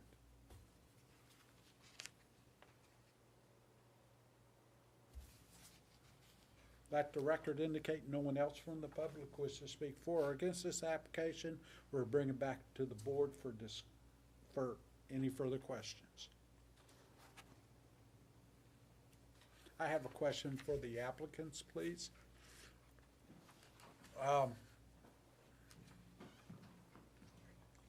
As it was indicated, it seems to be less than desirable fencing around the back of the property.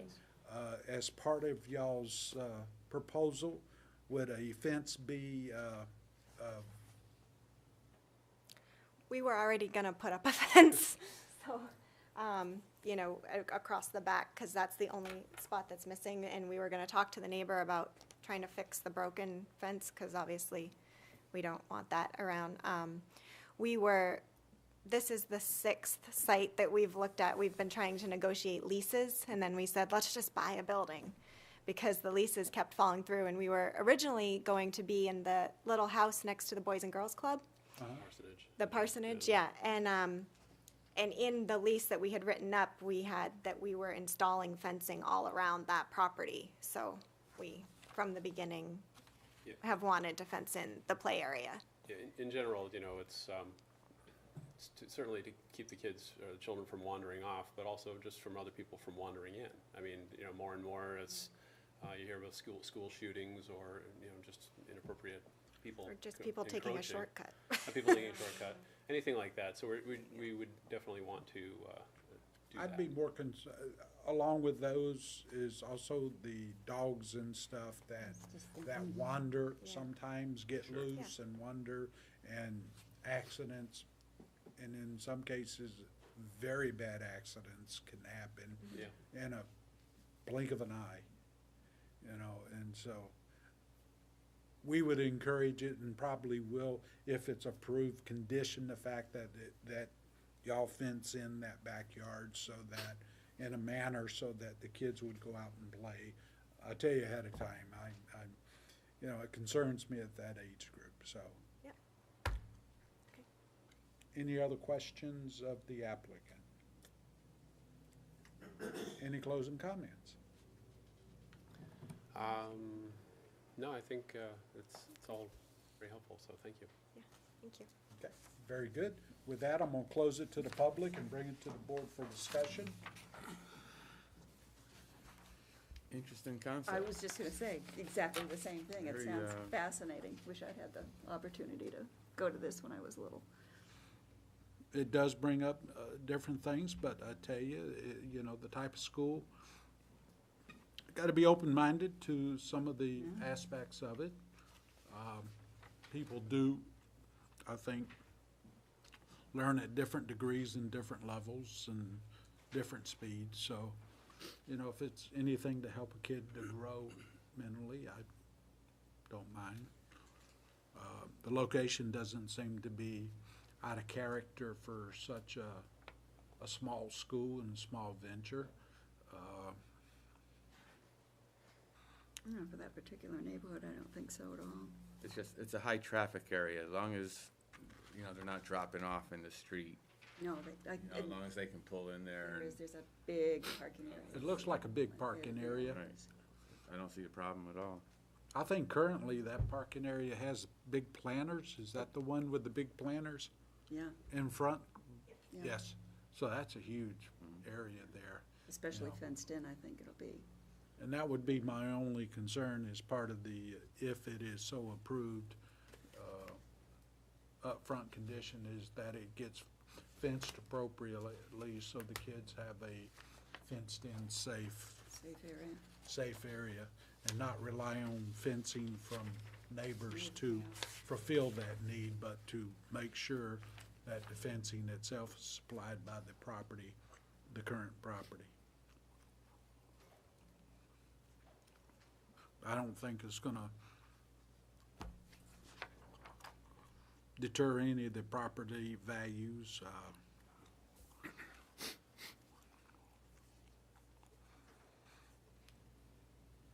So,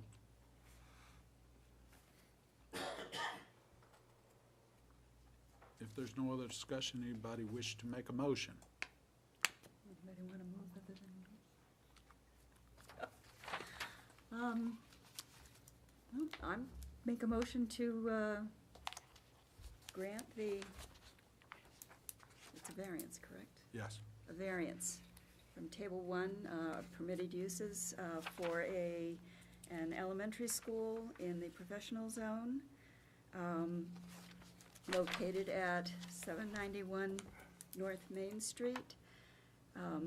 The applicant intends to have a small, probably 10-student, private elementary school,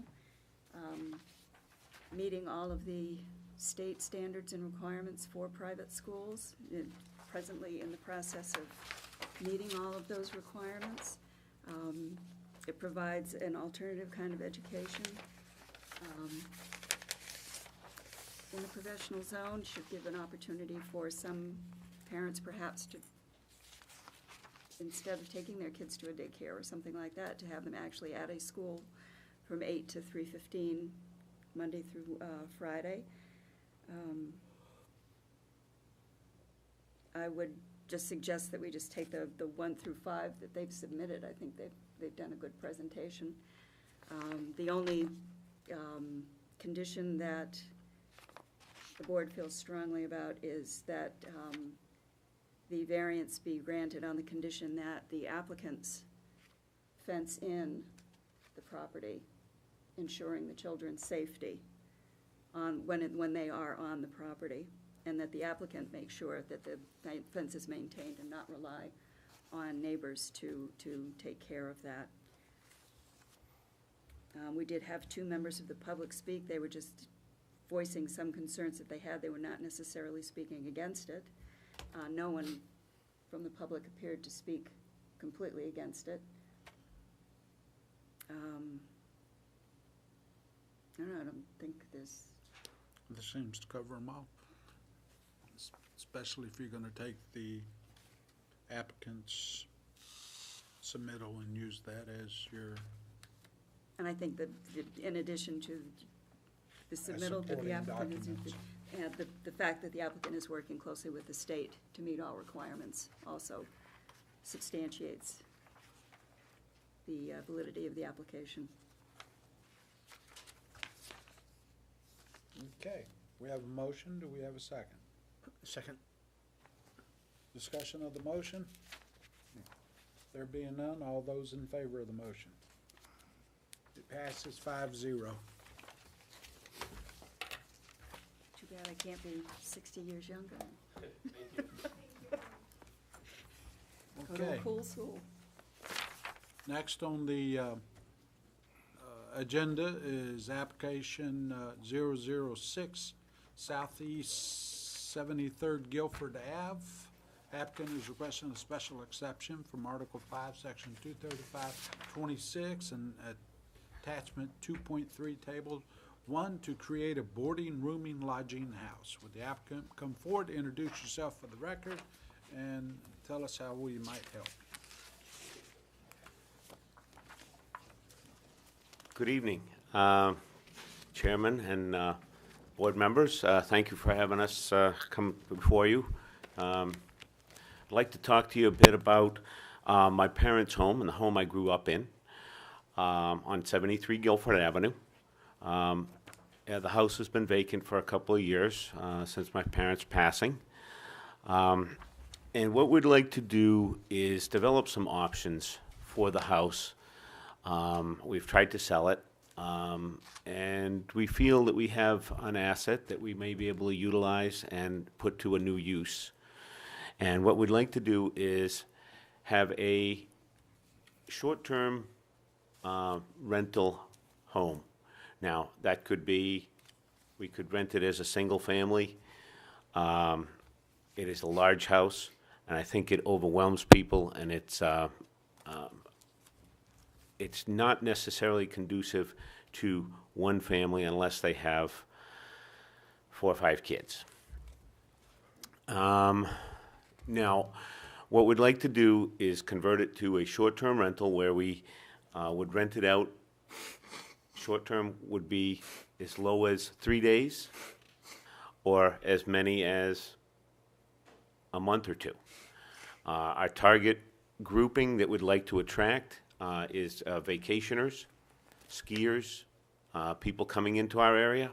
But one of the more innovative things that I was thinking of is that we would provide housing for visiting nurses and doctors.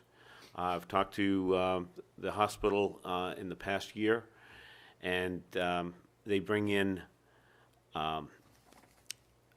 temporary and interns to come in for as long as a year. But they may stay a shorter period if they're a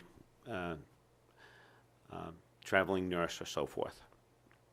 So we'd like to develop options for converting this house to a short-term rental. We'd like to be upfront with our town and our neighbors. And there have been some things in other areas of the city that have infringed on other neighbors. In this particular neighborhood, every house in the area is a multifamily. There's only one house from the beginning of Guilford Avenue up to Highland Avenue that is a single family other than our own, and that is the corner house on Isabella Street. It's a little bungalow, 4-room home. Our house is considerably different. It's a 9-room house with 4 bedrooms, and we'd like to be able to utilize it for a short-term rental. And our answers to the questions, one of the things that we'd like to shoot for is someplace between 30% rental and 50% rental. So say 180 days. That would produce less usage on city services. This use would not impact the schools whatsoever. There would be no load on that. And I think it's a constructive reuse of an existing property. It wouldn't change the exterior, it wouldn't change the interior. We would just spruce it up and furnish it and provide it as a furnished home on short-term rental. Would like the zoning board to consider our exception. It is in the residential G general zone, residential general zone, and we are the last house in that zone before it becomes residential. And the house that is outside of the residential general zone is a 4-family. Actually, it's a 5-family. The house next door on the corner of Guilford Avenue and Highland Avenue. Is that the house next door? The house next door on On the corner? on the corner of Highland and Guilford? Guilford Avenue. There's two houses there that's considered one property.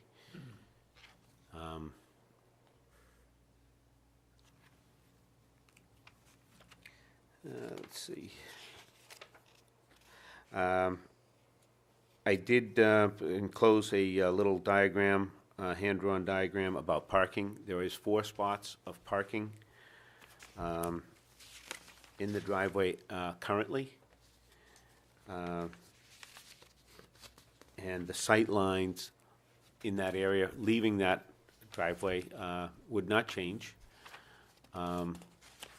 And there's a sidewalk on that street, so that portion of the guidelines would not change either. That would not impact the users of the house. The benefit would be that they could, the visitors could walk to the hospital. If a doctor was living there, it's ideal for that, or a nurse. They could walk to town. There's restaurants in the area. And that's what we're shooting to attract people that want an in-town location for a short term. How many people would you want to put in this place at one renting time? Well, it's a 4-bedroom right now. And we would not increase that size of the bedrooms, but there are 4 rooms downstairs and one is a den. We may have a pull-out sofa where we could put 2 more. So ideally, someplace between 8 and 12 max. Now, I would prefer to have it less used and less, we would utilize some of the Airbnb platforms, VRBO, HomeAway, as marketing pieces. The benefit of using those to attract visitors from out of town is there is a dual relationship between the person who owns the property and the renter. They evaluate the person who owns the property, and we evaluate them as a renter. So they have a reputation to keep up if they would like to continue to use Airbnb or VRBO or HomeAway. And if there were issues, there is recourse through those marketing organizations. If there was damage to the house or they caused, undue neighborhood noise or whatever, there is recourse to go back to them. And so it's a two-way street. They evaluate me, I evaluate them as a tenant relationship. Now, and with the possibility of 8 to 10, would this be all the same group of 8 to 10 at one time, or would they be multiple different people? That's a good point, and it may be different for different reasons. If I was to use VRBO or Airbnb and attract somebody from an outside area to come and stay at the house, it would be one solid unit. I would rent it to one. If there was one person or 8 people, it would be one pay unit, and I would hope they would know each other. But I wouldn't rent one room here and one room here to different people. Now, when it comes to the hospital, I've talked to Dr. Rassicott, who runs a learning program, an internship program, where he brings in doctors for a year stay. Typically, it runs from August 1st to July 1st. And I think he brings in anywhere from 6 to 10, sometimes as many as 12 interns. In that particular case, I would like to be able to maybe rent it to 4 of them. They would come from different areas, but they would come kind of as a unit. They would each have their own bedroom, and they would live in a common area for an extended period of time. It could be as long as a year. That would be my most ideal situation, if I could get 4 young under 30 doctors to live there for 11 months out of the year. That would be fantastic. But what we're trying to do is develop options and some flexibility to be able to keep the house and use it as an asset versus try to dump it off. We've lowered our price almost 30%, and the bites we're getting are another 15% less, and they want us to pay their closing costs, and then I mean, I'm not going to give the house away. It's a great house. Yep. Now, based on, that's 2 different uses. One is using it as, I'm not quite sure you would call it if you rent to 4 different people for a year or longer than, well, 4 different people at a time. That's a different use than an Airbnb. So how? It is. The idea of having, Because that's like a dual. right, the idea of function. having, professionals that come in for a period of time would be more in line with what most people would consider the traditional rooming house Yeah. type Right. situation. Right. As opposed to the 1 week at a time. Airbnb type model where you're primarily week or weekend type residencies. Because one's gonna have, they both carry different effects. Right. So, is it 3 people? 3 or less? Less than 3. Yeah, less than 3. Less than 3, yeah. So if it was less than 3 people, so if it was, say, 2, and that's a large house for 2 people, but 2 unrelated people, they wouldn't need any, I mean, that's allowed under zoning currently. But That's correct. All I'm trying to ask here is, we're asking in one swoop, 2 different zoning right. things, and I don't think When the- when we the- have when- that opportunity to do, we could do one or the other, but we can't do both at the same time. Right. When the applicant first came in to talk to us about it, his primary idea at the time was to try to offer the house as a service to the hospital.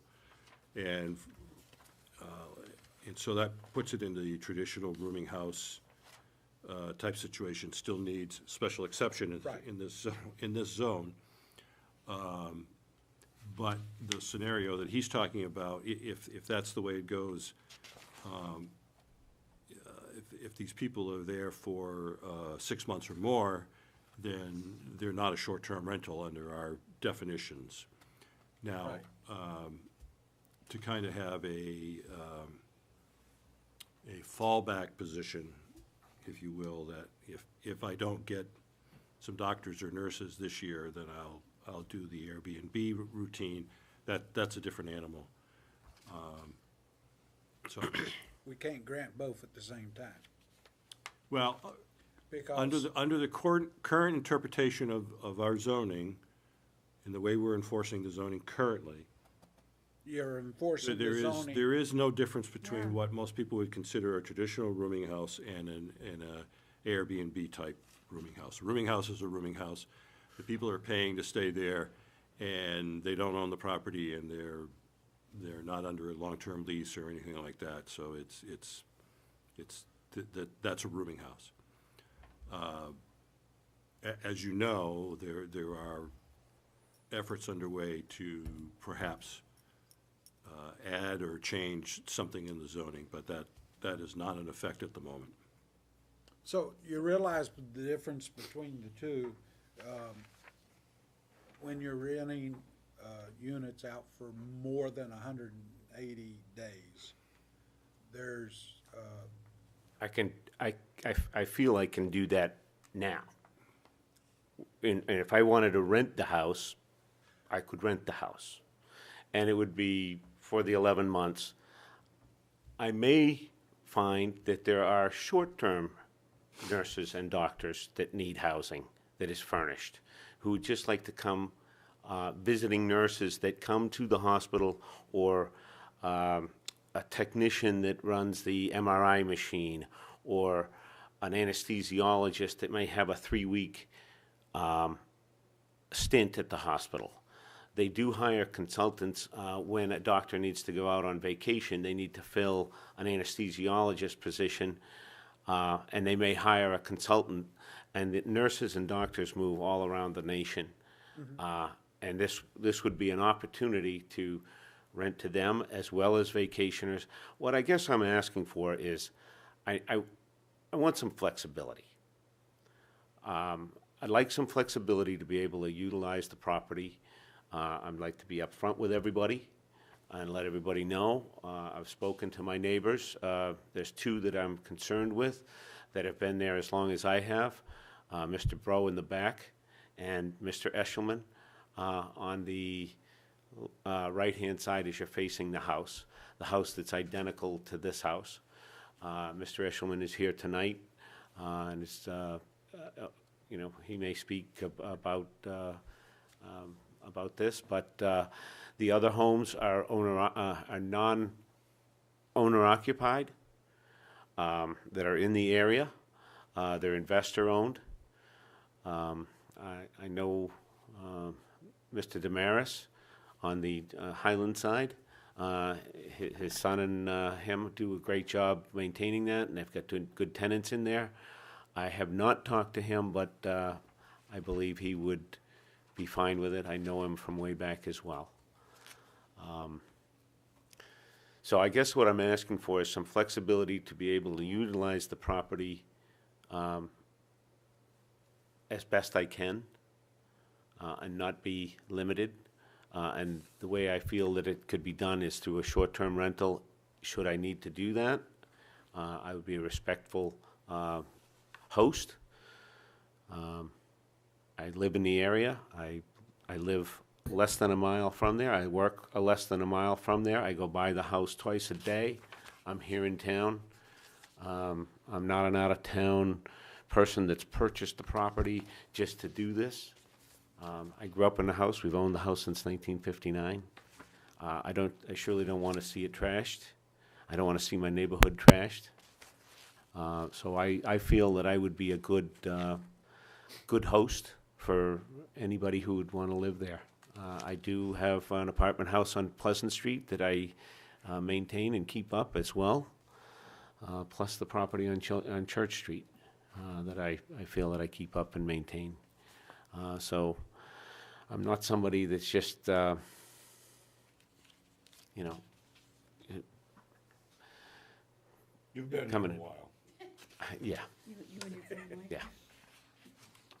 So I guess what I'd like is the flexibility to be able to do what I feel I need to do to keep the property up and maintain it versus just dump it off at a low cost. And if I had to do that, it would hurt the values of the properties around me, I think. Okay. Are there any questions of the applicant? Not right now. There being none at this time, you may have a seat. Okay. Questions? Yes. I have a question. Of the applicant or of the? Yes. If you go into this venture, have you checked with the state to see what your obligations are as far as the rooms and meals taxes are concerned? Yes, I have. And I would be required to pay the 9.2%. If it was a short-term rental, I would be required to do that to pay those taxes to the state. If it was the case where a doctor came in for an 11-month period, what I'm trying to do is position this thing so when the doctors do come in July, that I'm ready and can, present something to them. And if they were to take it for the 11-month period from August 1st to July 1st, in that case, I would not have to pay because it would be just a rental. Okay. I would have to pay my federal tax, but there's no rooms and meals tax for that. In the short-term rental, I would have to pay a rooms and meals tax, which is 9.2%. And I'm prepared to do that, and, that's part of being a responsible host. Any other questions at this time? You may have a seat for a second. Thank you. At this time, I'd like to open it up to the public and ask if anybody from the public wishes to speak for or against this application. Please come forward at this time and introduce yourself for the record. Good evening, Mr. Chairman, members of the board. My name is Wayne Eshelman. We have owned the property directly adjacent to the carriage in this house since 1974. So I've had a lot of time to watch this guy and see how he conducts himself. Peter's proven himself to us with no question. As his parents aged and he became more and more responsible for the upkeep of the property next door, if I ever had a problem or a concern, I would just go to Peter, and more often than not, if I had a concern like with one tree or one branch in a tree, he would go the extra step, either take the whole tree out or clean everything off that should have been cleaned off or pruned off.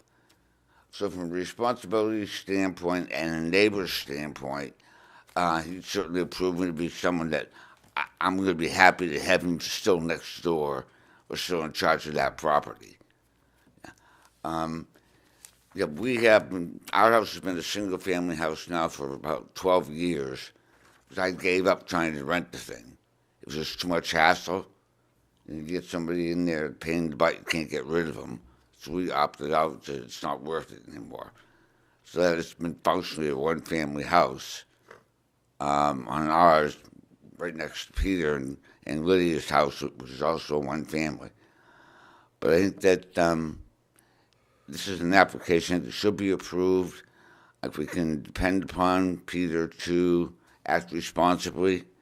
He brought it before the board because he didn't want anyone to have questions about whether or not the short-term rental thing was acceptable or not, because he knew that this new ordinance was in the wind. So he said, I'll bring it to the board now and get it up front and taken care of. So there's an effort on his part for that. But so I just voice my my approval of the direction he's going in, and knowing that he will execute things as well as can be. Yeah. Thank you very much for your time. Thank you. Anybody else from the public wish to speak for or against?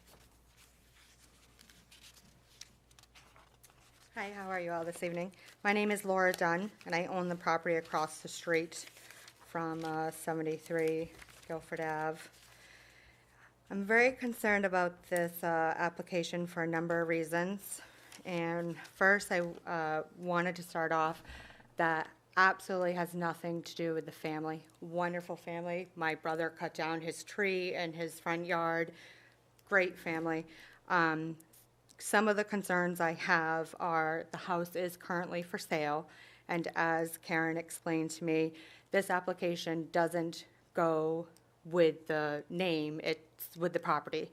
So, spring is coming, the snow will eventually melt and spring will be here. Real estate typically picks up in the spring. When I talked to Kara Chase, the realtor on the 11th, she said the house is available, it's on the market, it's not coming off as far as she's aware. I'm not sure how long the contract is that he has with her, but if the house were to sell in 30 days or 60 days, again, we would not know what the new owner's content would be, whereas, he's being upfront and everything. So that is a concern that I do have. Some of the So the Bros are budding, they're an owner occupied with an in-law. I'm an owner occupied. I guess, I don't know if he wasn't aware. He had said he talked to the neighbors, hadn't approached me or anything. He had mentioned that there was just 2 owner occupies. There are 3. I'm an owner occupied with a 1-bedroom above us that I rent out. And so he has said exactly, he's looking for flexibility. I feel like a big umbrella, if you look at the application, it says 120 to 150 days in the application for short-term, and he brought up 4 doctors for 11 months. So again, even the chairman brought up that it did seem like he was looking for 2 different aspects here, and, he came right out and said, yes, I'm basically looking for flexibility, looking to see, go this route. If this route doesn't work, well, then I want to try this route. I'm concerned about the written language. It's as little as 3 days, so he could potentially rent it out, every 3 days. He could rent it out to people in the summer vacationing, the wintertime skiing, and those people are looking for fun. They're going to come all hours of the night. They're not going to have their lights out at 8 o'clock. The neighborhood is a very family-oriented neighborhood. It's people that live and work and give back to the community. If it's the true Airbnb, you're going to have people that don't have ownership that, again, they're vacationing. They're looking for fun. They're not going to consider, I have a family with young children that, have to get up and go to school. I'm on vacation. I'm here to party till 1, 2, 3 in the morning. And honestly, it doesn't matter if you drive by 4 times a day. It's midnight, 1, 2, 3, 4 in the morning. So we'll have an impact on the police. I am the Watch Mom neighborhood. It's a great neighborhood, and we, work hard to keep it that way. So, sorry, I'm going off here a little bit. So the police, the parking, he did have a picture here again, Guilford Ave, if you guys are familiar. Lots of kids walking. It's a big family residential neighborhood. If there are vehicles down here and parked, this vehicle that's always parked here is pulled in, would not have room to turn around, so they back out. That is, a big safety. Again, a lot of children walk, play, so that, is a concern right there. And again, let's see here. When it's owner occupied versus just renting it out to strangers, no matter how much of a relationship you have. He had talked about that they, have a relationship with him, he has a relationship with them, but who has a relationship with the people renting it? Are they, we can all be good hosts, but doesn't mean you can't have bad people living there, staying there short term. And that, that's no reflection of the owner by any means. He can be a wonderful host, but still get some bad apples in there that would have a huge effect on the neighborhood. And then in his application, he states that it wouldn't be any different in character. Again, owner occupied, 3 abutters are owner occupied. And the houses are family-oriented, families that work in the community, children that go to the school, having the flexibility, and it's the wording of the language, and I understand this is new to you guys as well, and it's a difficult position, but the wording is so vague, it gives him free reins to do basically anything that, if plan A doesn't work, I'm going to go to plan B. If plan B doesn't work, I'm going to go to plan C. And again, if the home sells, that new owner has that same flexibility and may not have as good intentions as the current owner has. And I would say that it presents no hardship to the current owner as it is, because it is zoned multifamily. He can rent it out to single family, to convert it to a multifamily himself. And again, that's what the neighborhood is. It's multifamilies, it's people that work in the community, these people that come on vacation, they're here for a weekend and then they're out. this is not their community. The mayor also wrote a letter on Wednesday, the 13th, to the Daily Sun. I'm not sure if you guys have read it, but I would like to read it to the board. Is that okay? Yes, please. Okay. So he states, with the approval of their immediate neighbors, people would be allowed to operate short-term rentals in most parts of the city under the proposal Mayor Ed Engler presented at the city council meeting on Monday evening. Current zoning ordinances ban such rentals in most residential areas, but the council has decided not to enforce those rules unless someone complains. I think that our current policy of see no evil, hear no evil is not terribly legal defensible in the long run, and that we need to get on the subject and make some decisions, Engler said. In a few cases where there have been complaints, the Zoning Board of Adjustment has required the property owners to stop the rentals. The issue has come to the head in Laconia and the other resort areas as people flock to online rental marketers such as Airbnb and VRBO. Neighbors occasionally object to noise or parking problems, while property owners say rentals should be their right and that they are attracting paying visitors to the area. Engler's proposal would require those wishing to run a short-term rental to apply yearly to the planning department for a routine permit to be granted if the rental days are limited to 100 and if the neighbors on the sides, back, and across from the street do not object. He said the housing stock in Laconia is already in short supply, which is further reduced when people snap up residences in order to rent them out to visitors. If we become a community where the homes are more and more owned by investors as opposed to people who are living in them, that eats at the very fabric of the community. There's another, it just kind of goes on to say that it's opposed and stuff. And then it says, we are running into many unintended and unplanned for consequences in having these rentals occur in our community, mostly in single-family residential neighborhoods without regulation, he said. Who wrote that one? Who wrote that? Who actually wrote it. So Rick Green wrote it, but it's from Mayor Ed Engler. Statements are from the mayor. Yep. The article. So just to go over a couple of points, again, his application was for short-term, which is under 150 days. He brought up example that he's really trying to push for 4 doctors for 11 months. That's a whole separate scenario of what the application does say. I feel like if this does get approved, we're opening a can of worms that shouldn't be opened in this area at this time.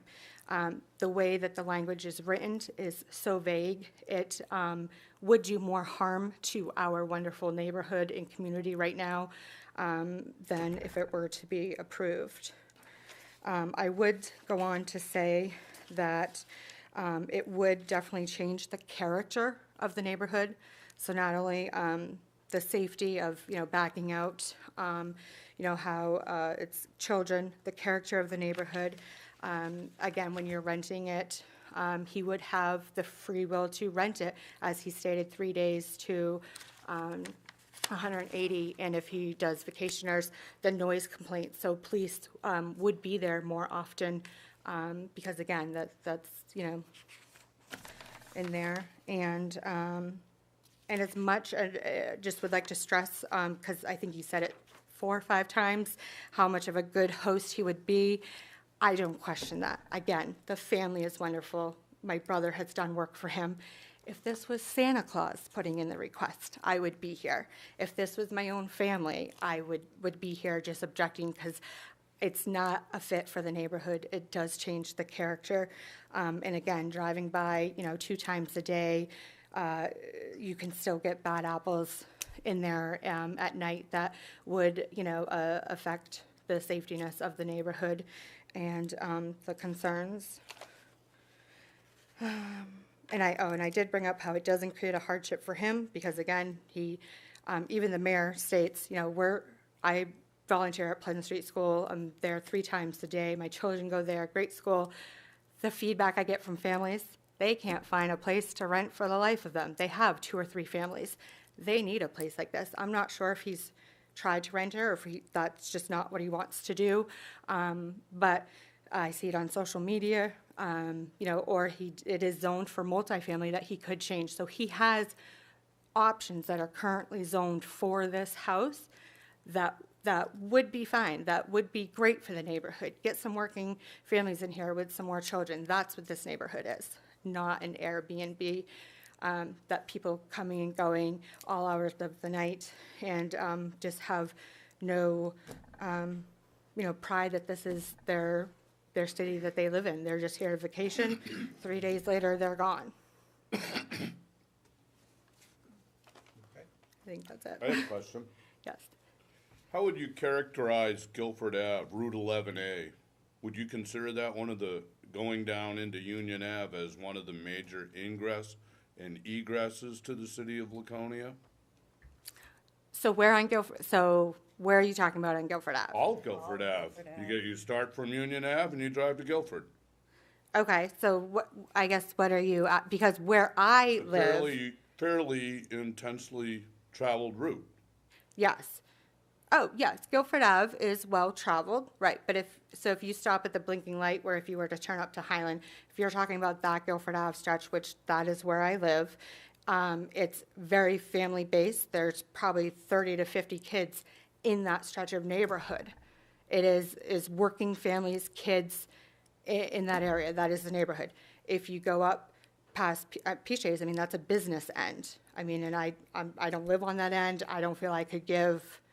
What would you consider at the end of Guilford Ave, where the gas station is and the pharmacy? Rite Aid, yeah. And all of that, would that be business?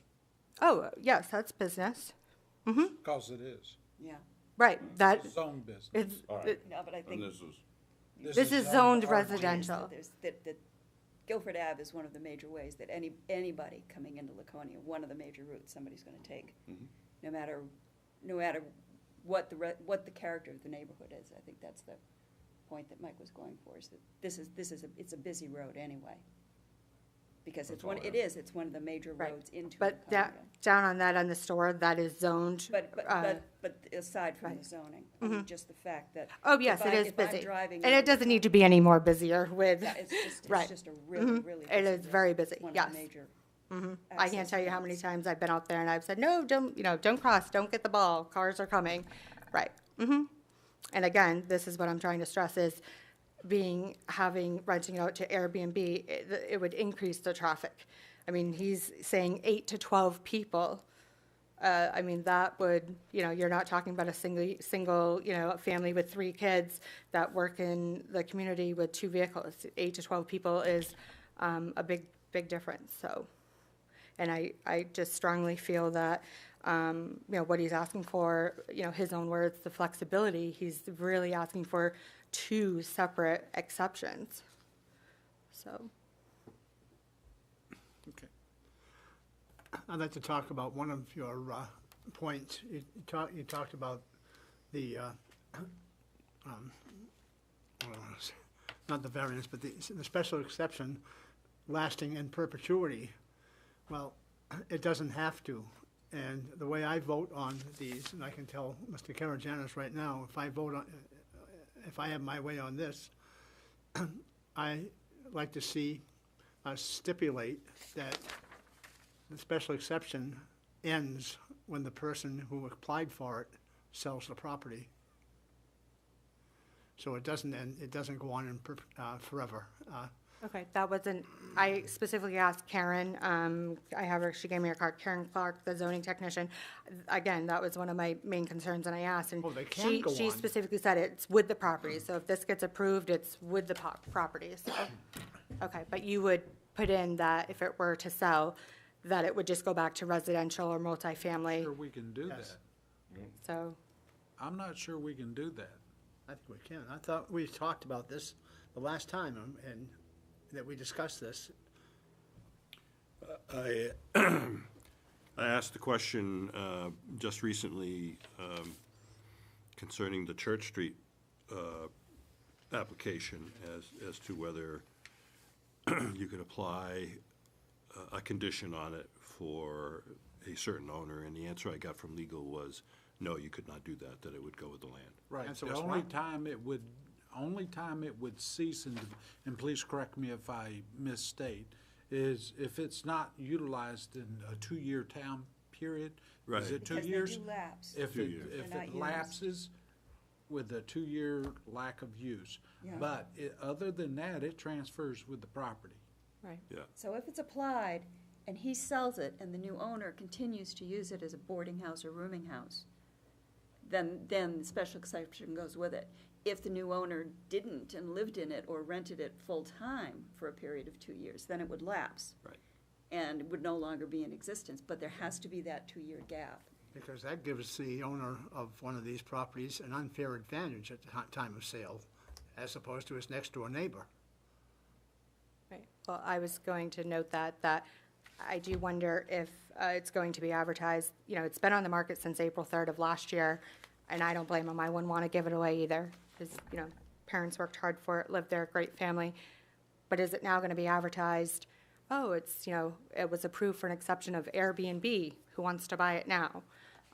You know, that definitely gives an advantage. And again, when I spoke to Kara Chase just on the 11th of last week, no intentions of coming off the market, and it's still available. And I would also note that I know it is, I tried to do my due diligence here. I looked up meeting minutes on other properties, and I would state that all the Airbnb's proposals that have come in front have been rejected. And I know it is individual based, but O-Pee-Chee Street, Old North Main Street, UNAV. I know there's a couple others. And sorry, I have 3 little kids, been up since 5 a.m. And even though it is individual based, we all have the same thing. It's very residential, multifamily, work in the community, the extra police that, you know, I kind of wish one of the sergeants or chief was here at these meetings to give his statistics with the Airbnbs. And again, it's just known people vacationing, they're going to be up loud, noisy, lights aren't going to be out at 8 o'clock. The extra traffic. I feel I have made some really valid points, and again, I just can't stress enough that it's nothing personal. It's just not what is for the best interest of the neighborhood. Okay, thank you. You're welcome.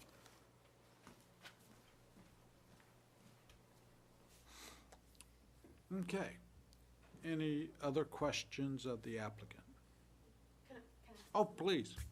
I'm sorry. No, that's okay. My name's Nicole. Peter's my dad. We have lived in Guilford and in the Laconia area since I was born. My dad feels very strongly about the house, maintaining its character, maintaining the community around him. I think he's spent a lot of time in his life giving back to the community, and he would never want to tarnish that. He would never want to disrupt the neighbors. And I think to that point, all the neighbors know him and can call him in a case of an emergency where there is an issue. I think my dad's doing the due diligence to come to you before an issue happens, and there's a lot of other Airbnbs that are currently being operated in the area without getting the exception. So I think by going the legal route and making it known to the community, it's a good partnership and the best way to go about it. I think, as you had mentioned, it is a main thoroughfare to get into the city. So it is close to a lot of other businesses. All the other houses on the street are multifamily properties currently receiving income from those properties. So in the end, we could change it into a multifamily or do a whole number of things that she has kind of proposed, but we just want what's in the best interest for the house and for the neighbors. Okay, thank you. Anybody else from the public wish to speak for or against this application? Please come forward at this time.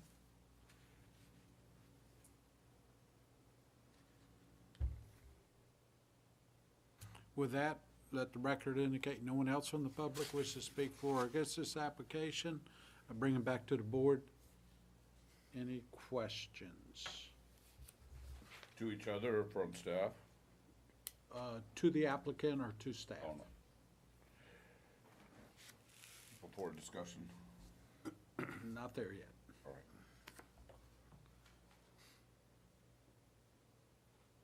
There being no further questions, do you, applicant, have any closing statements? Or closing, please come up.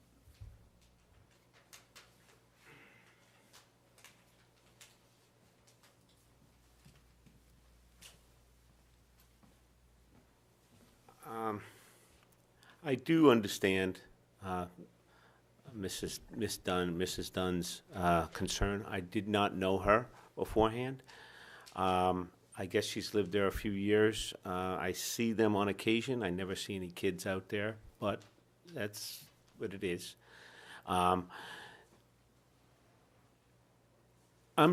In my mind, I'm trying to improve the neighborhood. There are a couple of houses, 4 houses down, a yellow house and a little store that used to be fine houses when I was growing up. Little Randlet's Market was there. It was a great little neighborhood. The complexion has changed. Randlet's store, for a while, about a year and a half ago, was a drug house, serious drug house. There was serious problems. Fortunately, the police have cleaned that up, and maybe the landlord has moved in that direction, and it's going to improve. There's still another property that needs to be improved in the area, the yellow house that has some major structural problems. I'm not sure how that gets dealt with. I have to be careful that I don't oversell the house to a potential person coming in. If I go out there and say, oh, this is going to be a great party house, blah, blah, blah, blah, blah, come up and, I can't do that. It's a 1900 Victorian home, well-maintained. Come up and enjoy our area. I've got to be able to, and if there is a problem, I would hope that one of the neighbors or 2 of the neighbors would call me. I'd be glad to give them my name and number and have them call me. If the police need to have my name, if something does happen, I'd come down in a very short order. My feeling is that there's a little bit of excitement of something new coming in by Mrs. Dunn. If the house, for example, was going to be used 100% of the time by a family of 5 kids and a mother and father and maybe a grandmother, and we loaded it up with 8 people, whether it was rental or whether we sold it to them, that would create an awful lot of change to the neighborhood. Because right now the house is vacant. And before a year ago, we had an elderly couple in there, just a husband and wife. And we did rent it for a while. But we figured, well, we need to kind of clean it up, and we put a new kitchen in, we put a new bath in, and we said, well, let's get this ready to sell. And we tried it for a year. It's been vacant for a year. I don't believe that 50% usage, we're not going to have crazies in. We might have a crazy in there once in a while. But we had crazies down in a little store down there for a year and a half. And we couldn't get rid of them out of the neighborhood. And they were stuck there for a year and a half. Okay, somebody throws a party and it gets crazy and the police have to come and I have to come and I have to say, look, you got to shut this down, blah, blah, blah. And they're here for a 3-day. It's a little different than having a drug house 4 houses down that's there for an extended period of time.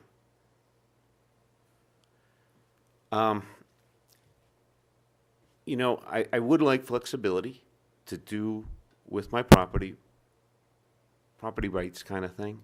I'd like to be able to have the flexibility to be able to do a short-term rental, and I would like to have the flexibility to rent it to some doctors. And what if I wanted to rent it to a family of 5 forever? I believe that I'm coming to you and the town and my neighbors to explain what I'm doing, and I'd appreciate a positive result. Thank you very much for hearing me, and I hear the concerns from Mrs. Dunn. And would like your approval. Thank you. Unfortunately, no. I'm sorry, it was already closed. I'd like to take a 2-minute recess. And I would like to talk with Dean outside, please. I think I'm allowed to do that, right? Yep. Okay. I'm gonna take a 2-minute recess, okay?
Call us back to order.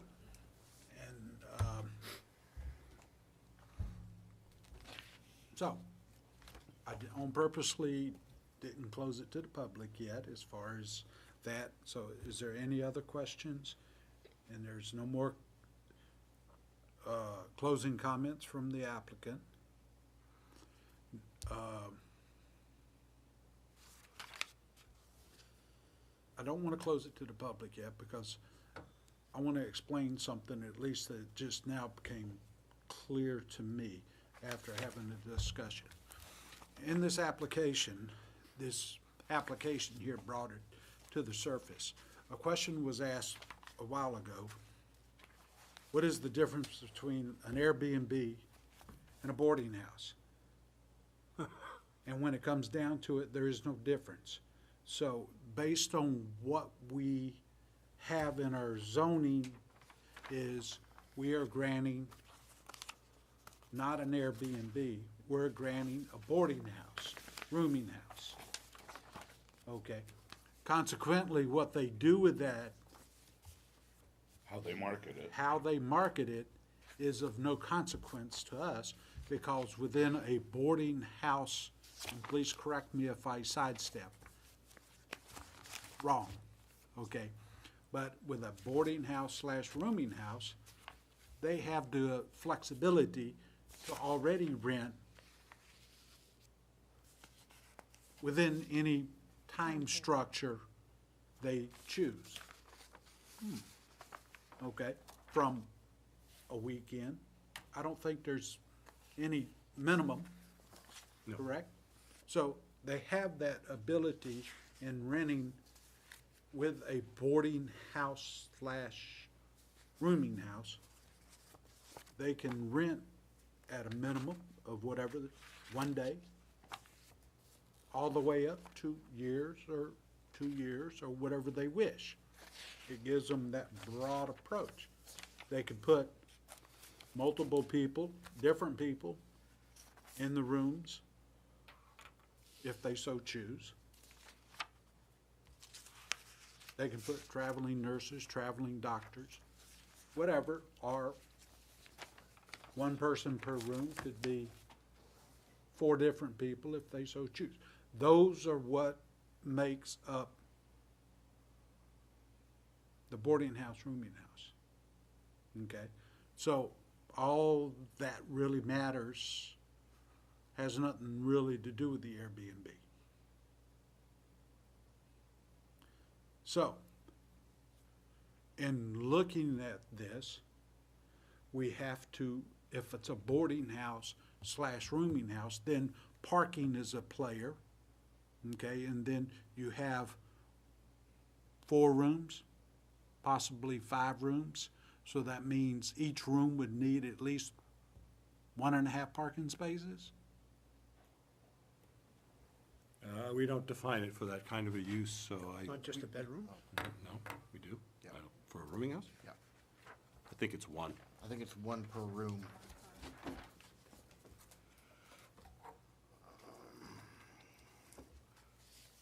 1 space per guest room. Per guest room? Yeah. And in a rooming house, you can only have 1 individual or 2 individuals that don't know each other. It doesn't, It's non-defined. Right. Okay. So,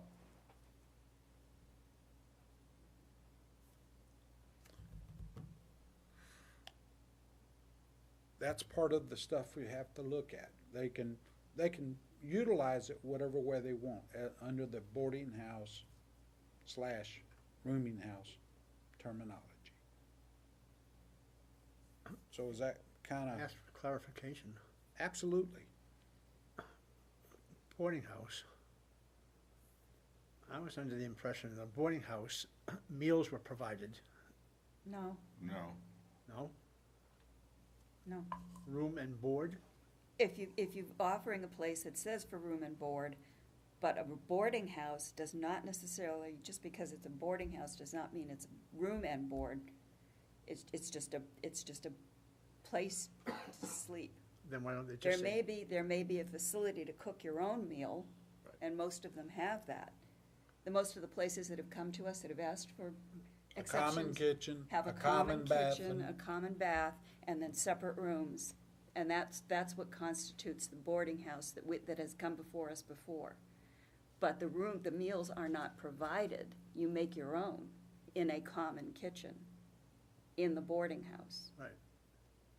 And basically, that's what, if there were different people, say 4 different people here, I think that's probably what would happen, is you Well, share I the think if common it's a kitchen. rooming house, meals would not be provided, but if it's a room and board, But that's not how, But that's not what's That's- being asked but for. that's It's not- just a boarding house slash rooming house slash lodging house. So not room and board, okay? So that has its definition, there are just two as different, Ori. you're defining board as then a boarding house should be a you're restaurant. you're including a definition into board that I think is not in Not the in zoning ours, ordinance. not in our Not definition. in our definition. You're including food in, and in our definition in the zoning ordinance, it doesn't include food. The food, it's simply board in the sense of a place to sleep with a common, perhaps a common kitchen area. Right. To make your own food. Well, so what are we voting on tonight? We're voting on, Per our definition, per our definition, a boarding slash rooming slash lodging house. Having The nothing to do significance with of the what they market. do with that Yeah. and market it, because the time window in there says it can be done short, minimum of 1 day. You can, a boarding house you can rent for 1 day. Or you can rent it for as long as you wish. Okay? You can run room, you can rent the whole house. You can rent all kinds of different, it gives you maximum flexibility.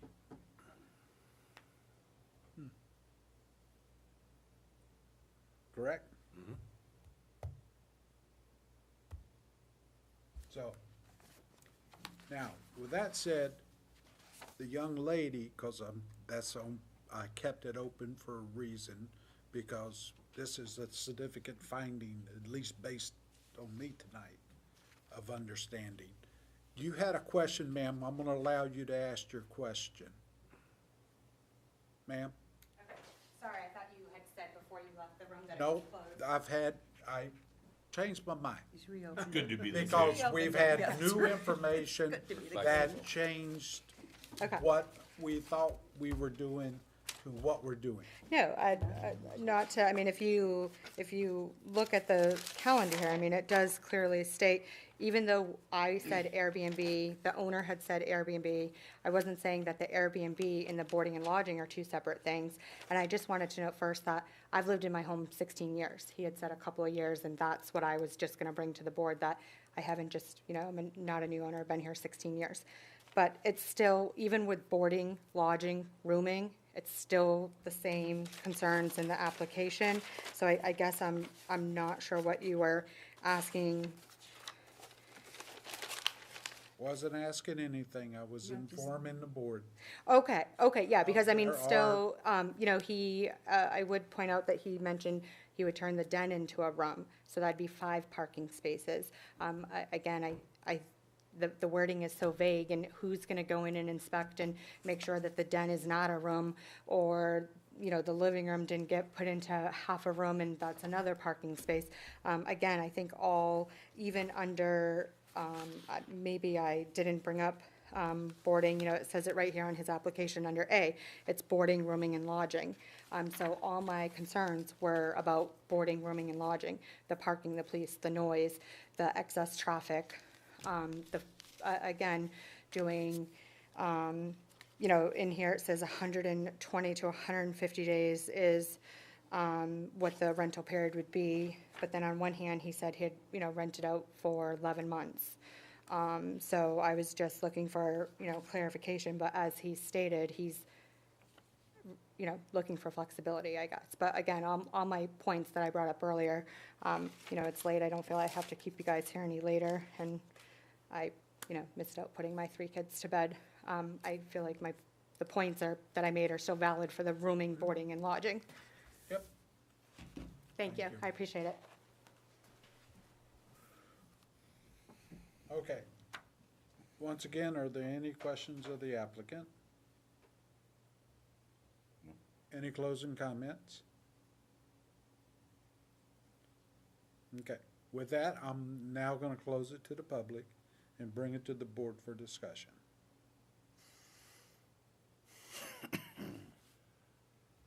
Oh, I'll play.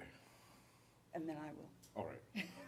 Recognizing that this property is in the residential general, and it in fact is allowed as a boarding house with a special exception, then I feel that this is a reasonable use.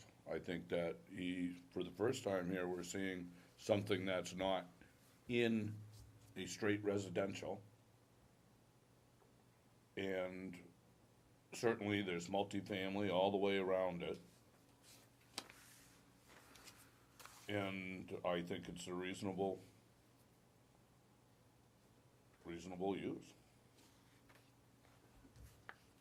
And I was going to make the same comment that the ones that have come to us before have been using their properties, since we have no other definition yet, there's nothing else that we can go on. They've been using their properties as boarding, rooming, lodging homes. They've been in residential, strictly RR1, RR2, zones where it is not permitted, not allowed at all. And this is the really, at least it's the first one I've seen that's come to us that's been in a zone where it would be permitted with a special exception. So that makes it somewhat different, to me, anyway. That puts a different color on it.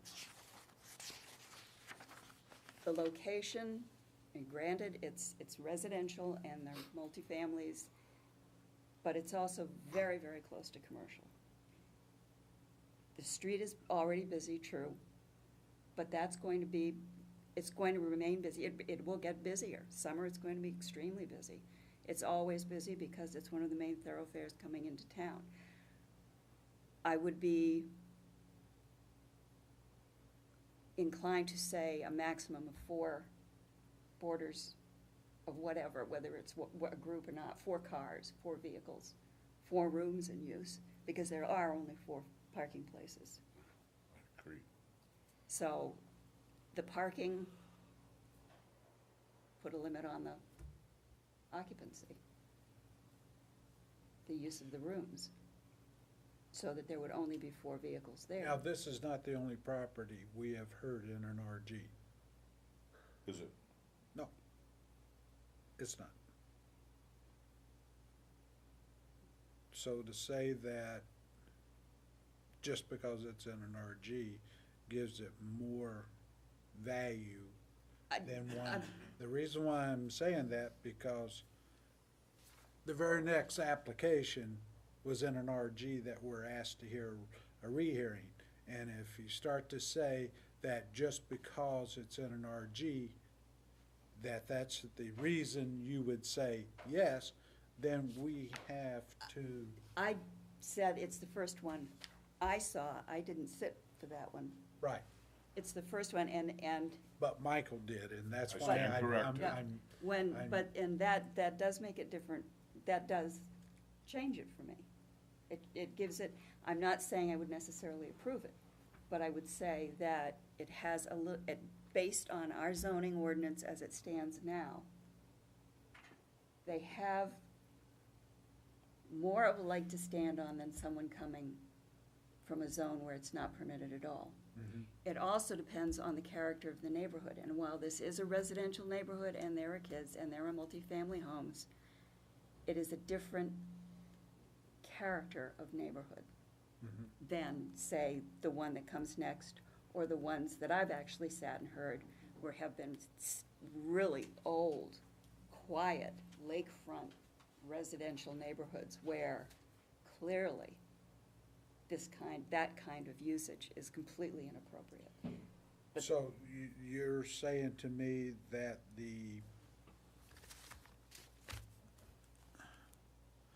the location is appropriate for I'm this saying this lot. This particular This location. particular. This particular, because each lot, as we know, must stand on its own merits. This So particular. I want to clarify that Yes. up Perfect. front. Yeah. I understand. Yep.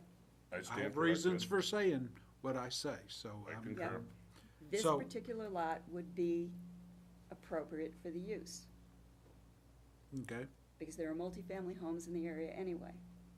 If it's And- limited to 4, do we feel that it would be out of character of the the overall neighborhood that it's sitting in?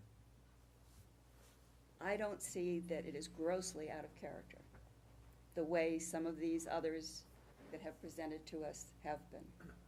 Okay. Partic- And that's due, can we say, Due- is that due to the road, the main I think artery road? due It's a to, main due to artery the main road? artery, due to the nature of the multifamily homes in the area, due to its close proximity to the commercial zone. As opposed to some other spot, which As might opposed be to a another side spot. Where the street. greater majority, is there any, question, is there any, I can't think of any, maybe one, it was indicated of a single family that's left along that area? Most of them are multifamily and. Not Or at immediate. least two-family. Or two-family. I think Isabel was the only place that was, the corner of Isabel and Guilford was, and everything else is pretty I- much multifamily. I'm Because not as I sure. look at that corner, I know across the street. It is predominantly multifamily, and but not, I can't definitively say that it is exclusively multifamily, no. cards for everything. Obviously, the subject property has not been multifamily, and Right. The gentleman living next door stated that he's using it as a single-family home, so. Okay. Thank you.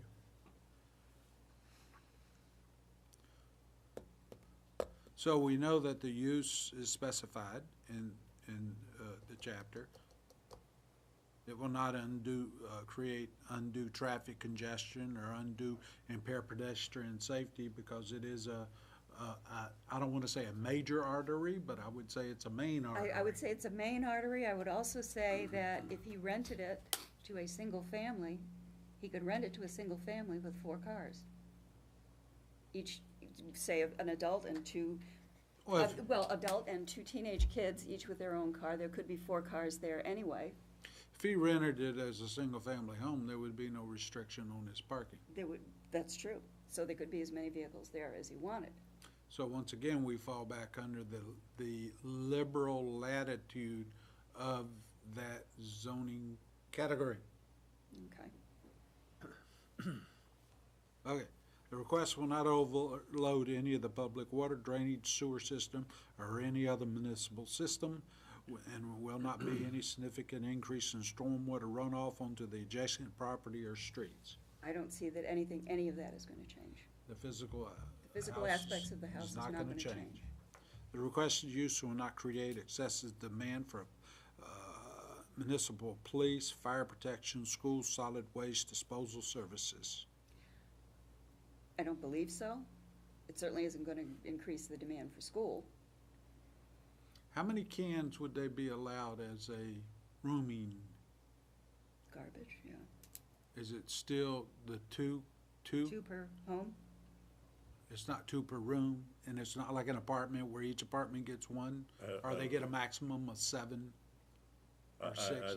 I'm not sure what the rules would be. I don't think it would be substantially different than what it is right now, though. Okay.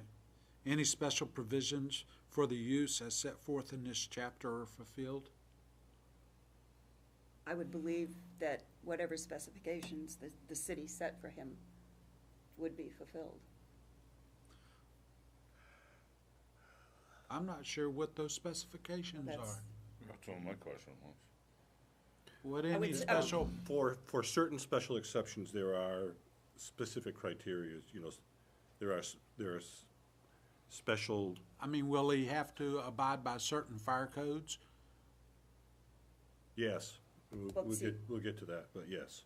Okay. But under the special exception in this case, There are no there are no additional. additional.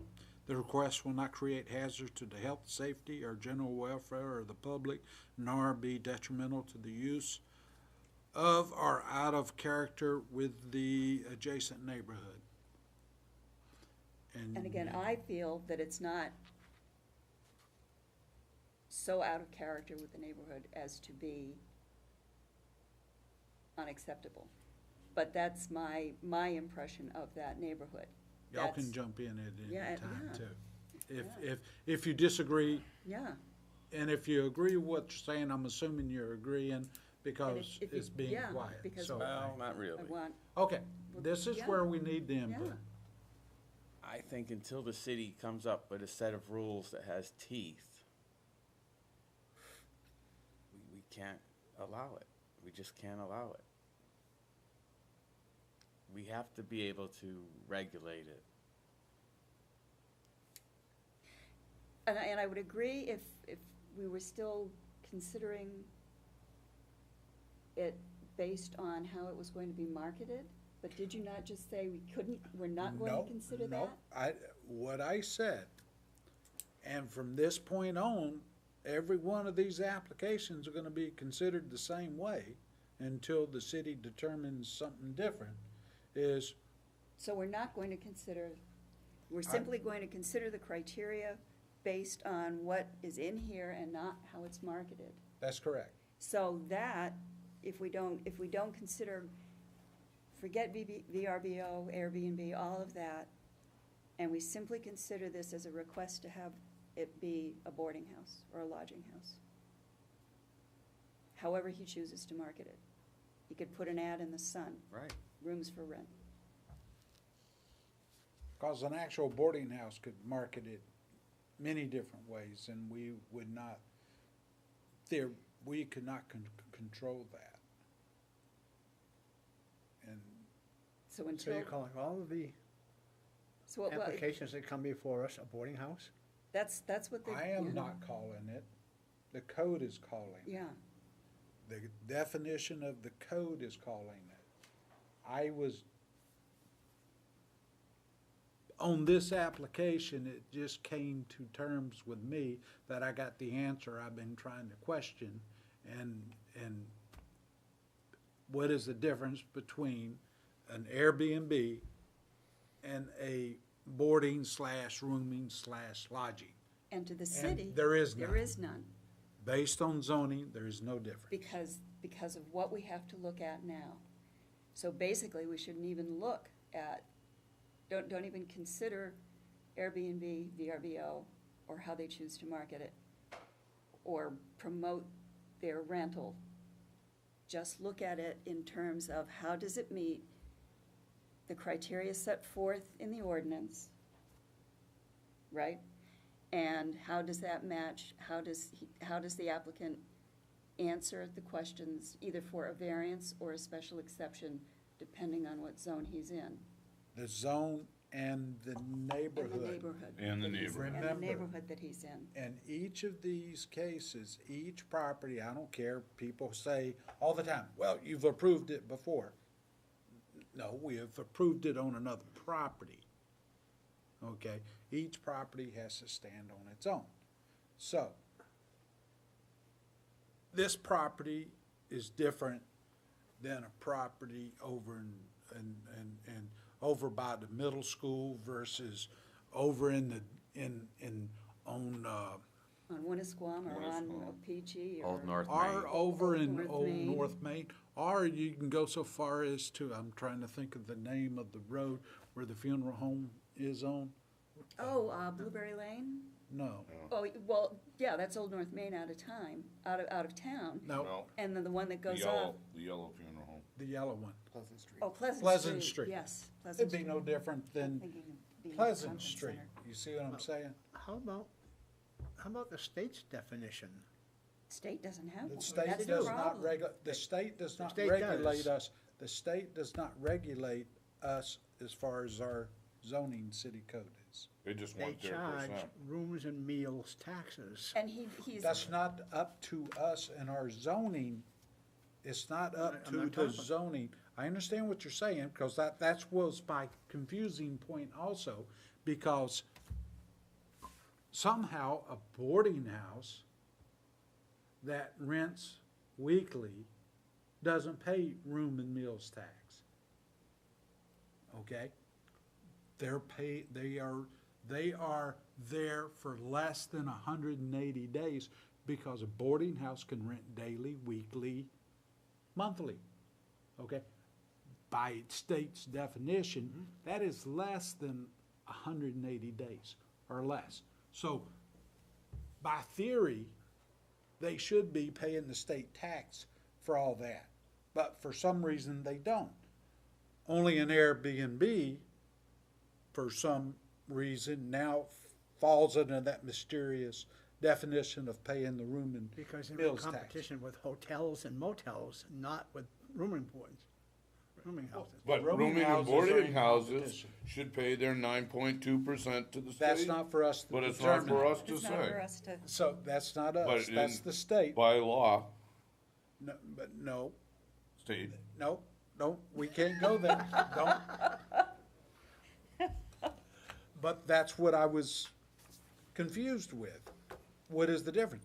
And it was laid out for me tonight, based on this, and based on what the applicant is asking for. They're asking for a boarding, rooming house, lodging. and the only difference that we can see, or that we can apply, the differences that we can apply are the neighborhood, the character of the neighborhood, the location, On a special exception, On a A special through H. yep, or a A variance. variance, 1 for through 5, 1 through 5, and to meet the hardship criteria, which is particularly in number a 5. variance. But But yes, so that's all. that that's is the all we can do. regulations that we have to apply. So, and the reason why I say that, a boarding house slash lodging slash rooming house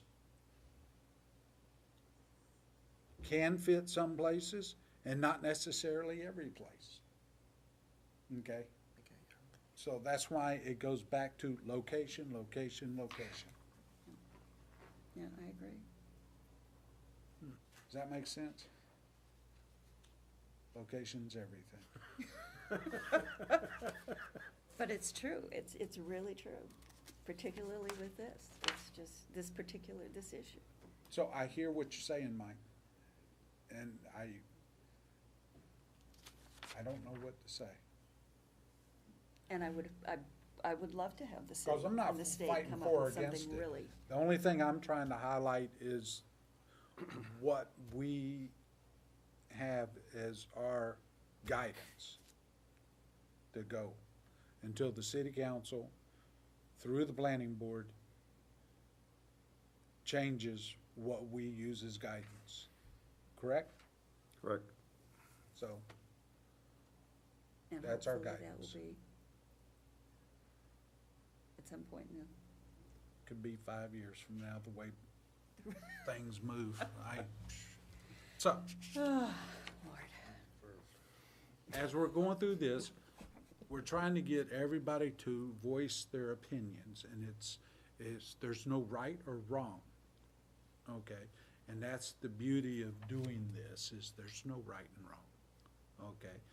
And it's how we individual interpret it, and that's what we're here for, is to individually interpret things of what we see based on the A through H, and then come to a common consensus on what we feel is right.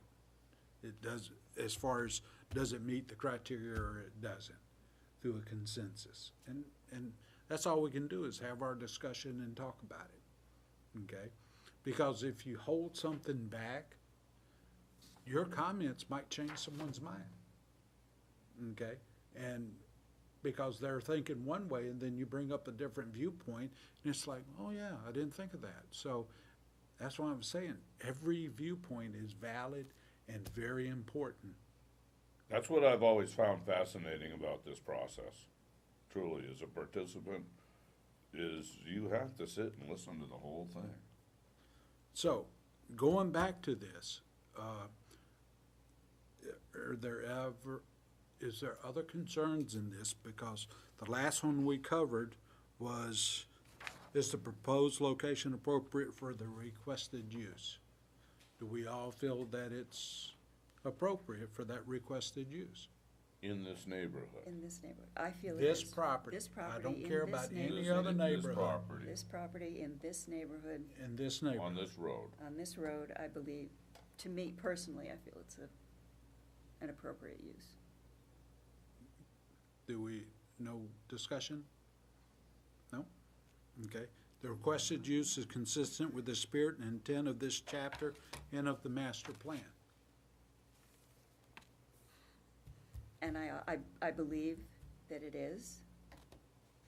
And as the applicant states, it's an adaptive reuse of an existing building without changing the face of the building, substantially changing the use of it. Or carving up the inside. Carving up the inside Or into increasing the multiple, density. really, because it could carve it up into a number of apartments and increase the density, the use that way. And it's not doing that either.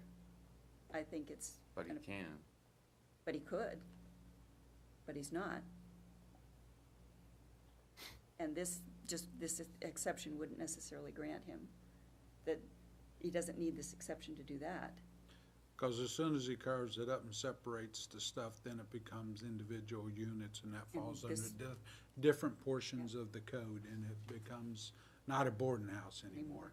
So that's, yeah. Because at that point, they would carve up the rooms and make kitchens and Pot flags, bathrooms right. and stuff like that, so it would fall under different criteria. I'm not sure that question is even relevant, because the master plan, and it's gotta be, I think it's 5 or 6 years old. Doesn't. When's the last time we did a master plan? Continually evolving. We do them every 10 years. Well, we can, Yeah, we, probably.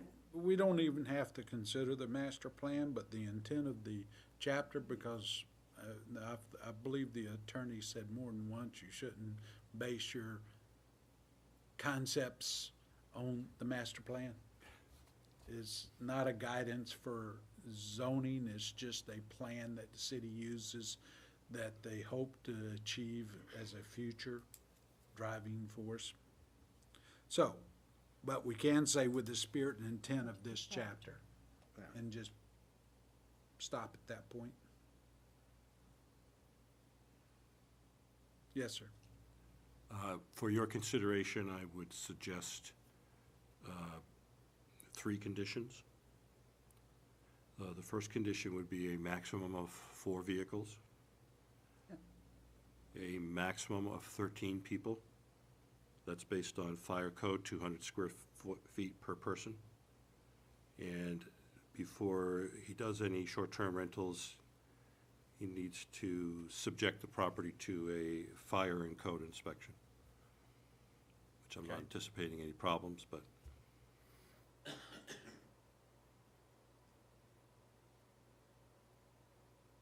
So, we pretty much,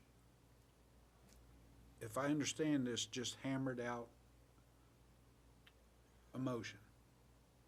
With those. And based on, well, we haven't got there yet, Sorry, I'm sorry.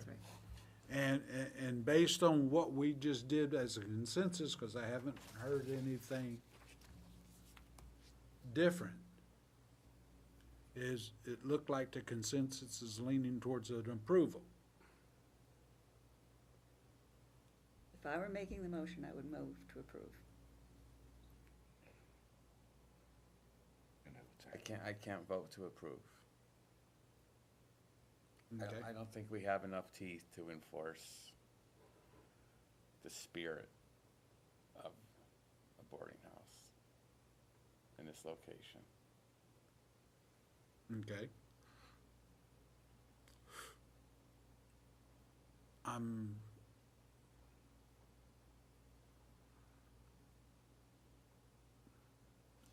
What do I apply that to? Help me to, if I could. Well, explain the residential G to me.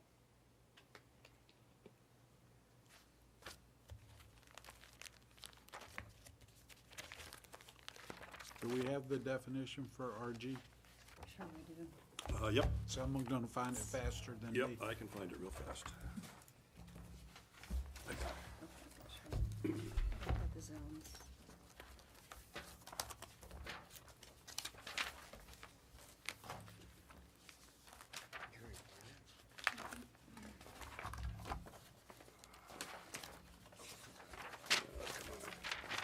As you can see, we do work through this one. It's Got it? Yeah.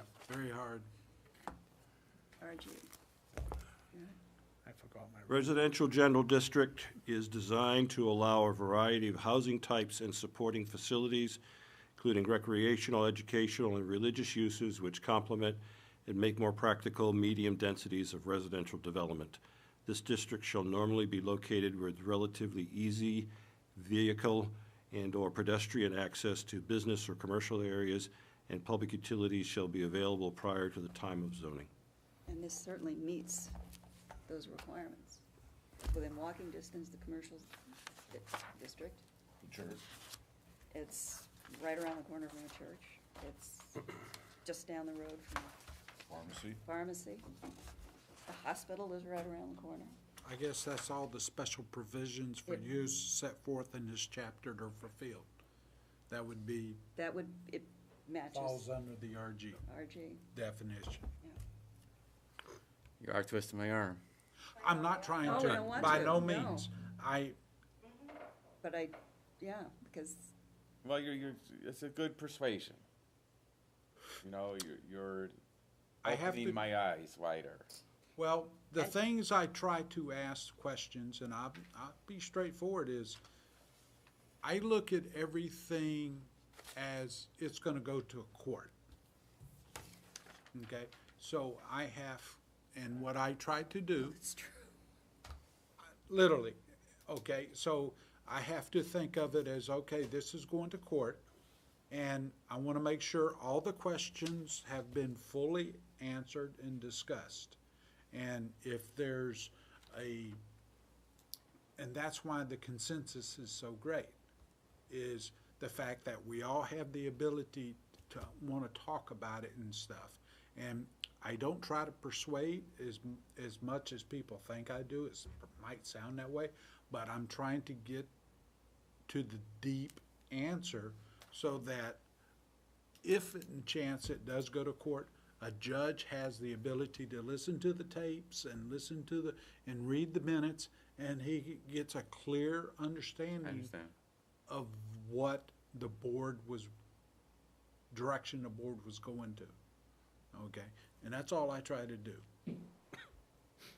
And facilitate And thought. I think that that's what we have to do. We have to look at it, I So- agree with you, we have to look at it from that point of view, which is why we should all speak up. And don't feel like it's putting you on the spot. No, It's good. So, We like to sing. Well, is it's there the any discussion. other thoughts? And you don't have to, I'm worried about the can of worms. and so am I. He said, she said.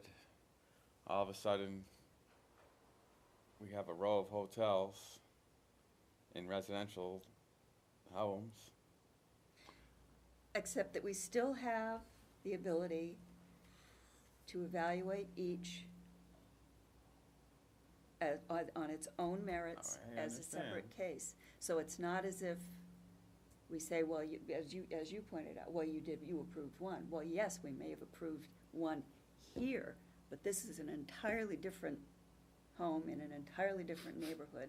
Oh, we didn't approve that one. No, you know what I mean, you know what I mean. Is that because we approve one, does not mean we automatically have to approve everything else, Right. of anything that Right. comes before us. Right. Because each item, each applicant, each application is evaluated on its own merits and its own criteria. And so that we can, because we have that ability and that flexibility, and the need to evaluate each on its own merit, we can approve one and not approve another, simply, even though it may be the same request, and the denial may be based simply on the fact that, or approval, may be simply based on the fact of location. But that's enough sometimes to make the difference in whether something is approved or denied. At least to me, but that's how I do these. So,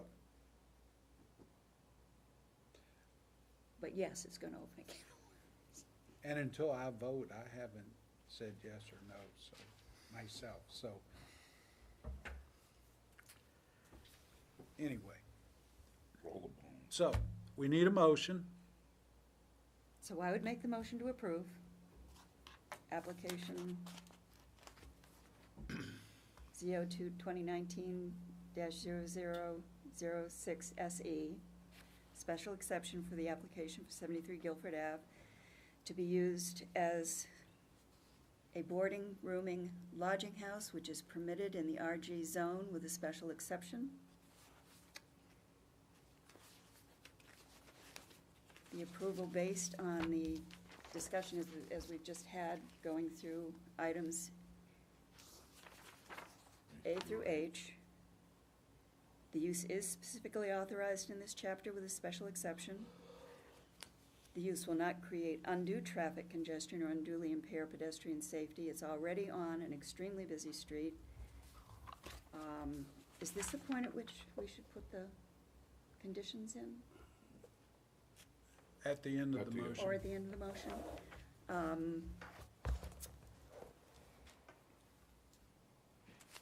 Will not overload any. It's not going to overload any of the public utilities anymore than using it as a regular residence.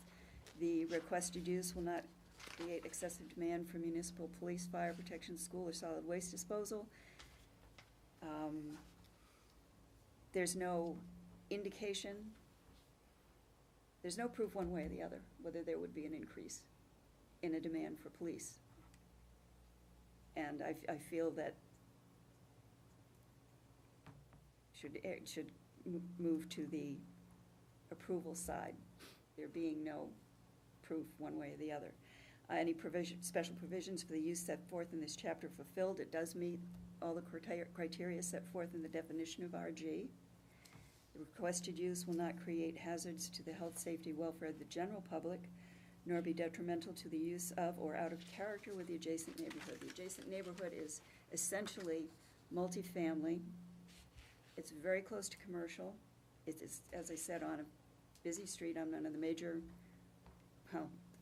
arteries into Laconia.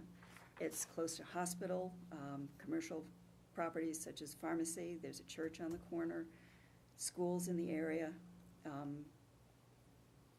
It's not, the use as a rooming, boarding, lodging house is not out of character with this neighborhood. The proposed location is appropriate for the, I feel the proposed location is appropriate for the requested use, given that there are many multifamily units in the area. It's not an excessively intensive use of the property, and the requested use is consistent with the spirit and intent of the chapter as defined.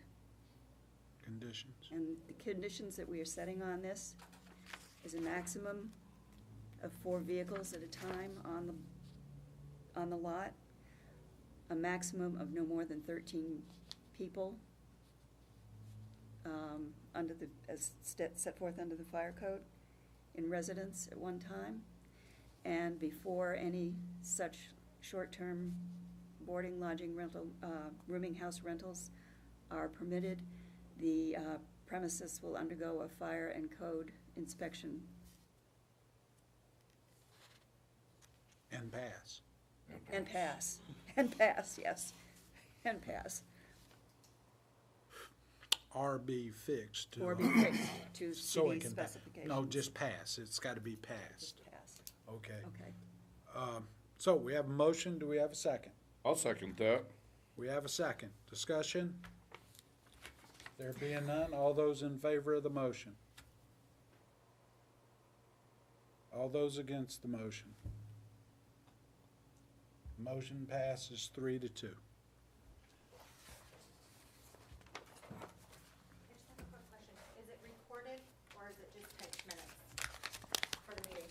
Oh, no, you can access this online. Go to YouTube, look at the city of Laconia, So it's and you'll recorded. be able to see all of this online. Okay.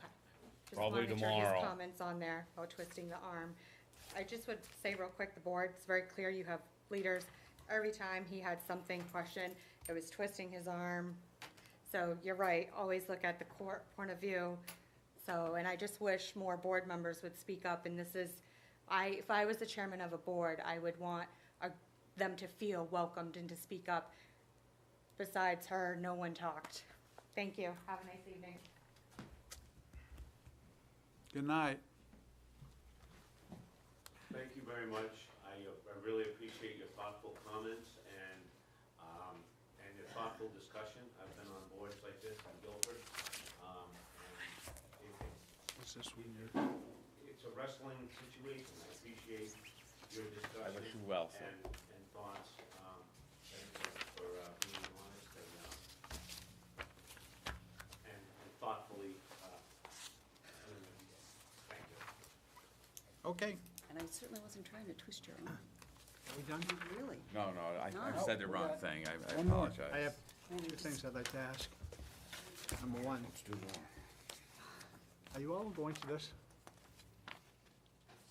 You didn't get this? Got it, but I'm not going. I can't read it from here. It's the We zoning. still have one more We do, application, we though. have one more.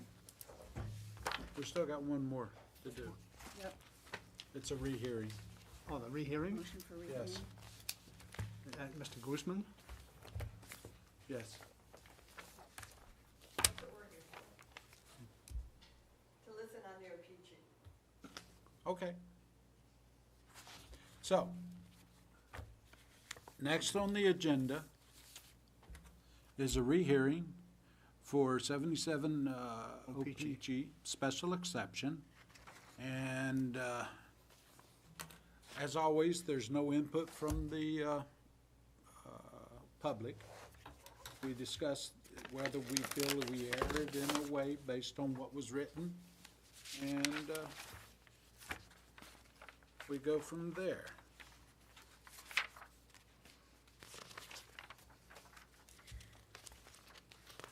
Yes. I was absent for this meeting and did not vote on this.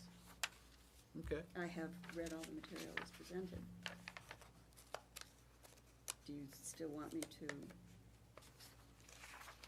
is it appropriate for me to? The question on a rehearing is whether you feel there, A, did the board make an error, or B, is there new information that should have or could have been available at the time, but for whatever reason. So if you've read minutes and reviewed the case and then reviewed the brief, I think you could make a decision on whether there's reason enough for a rehearing or not.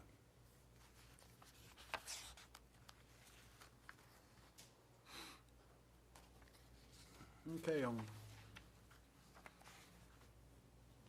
I would say, I want to start backwards a little bit. On number 9, it said the city and the board had no authority to restrict short-term rentals where the use of the property for the dwelling purposes allowed of right. And actually, it's not allowed by right because under the zoning ordinance, this falls under boarding, lodging, and rooming. What which page you done, page 13. I had a question, actually. I have made a note of that as well. That was one of the things I'd questioned. It is of my opinion, okay? So please, as board members, I would not want to feel that anybody. So, the city has, and the board has no authority to restrict short-term rentals, and I believe we do under the fact that it falls under the boarding, rooming, and lodging, which is regulated under the zoning. Under the zoning, right. And it's RJ So we do have the right to regulate it? And it's As a special regulated under exception. section 235-26. Okay, so it's specified right there. Okay. Anybody else have any thoughts about that? No, I, picked up on that. yeah, so did I. And I agree with your reasoning on that. And number 8, the city and the board have improperly engaged in selective enforcement of the ordinance by not actively seeking to identify properties being used as short-term rentals without express approval, but predicting enforcement on whether a complaint is made by the city. And the city is, to the best of my knowledge, in the appropriate departments, look at all violations equally. That's based on neighbors bringing it to their attention and stuff, as there is not any one individual who drives around the city and looks for zoning violations. It's always been, not just for short-term rentals, but it's always been I'm not sure of the correct word to use for that, but it's always been Concerned individuals. concerned individuals filing complaints. And then at that point, when a citizen, resident of the city filed a complaint, then the city department, appropriate department, took action. Is that pretty much what everybody sees? It was the And- same, it was the same thing with mother-in-law apartments. That's how we used to find out about them. Yep. And most of the applications we get are because the neighbor told on a neighbor, so Well, it's, Or somebody's encroached on a setback or yep. something like that. What did I have? The city and the board have improperly and arbitrarily precluded the use of properties as short-term rentals while allowing the use of long-term rentals. And once again, those two fall under different sections of the zoning code, if I'm not mistaken. Correct. So Drew, and I don't think the board has erred there. To the extent of the board does not agree with the conditions of the special exceptions are met and therefore does not grant the approval, petitioner should be allowed to use the property for short-term rentals because such use is permissed accessory use to the principal use of the property as a single-family home. Well, unfortunately, our regulations don't look at it as an accessory use. I agree. So that is not a real proper statement. Okay.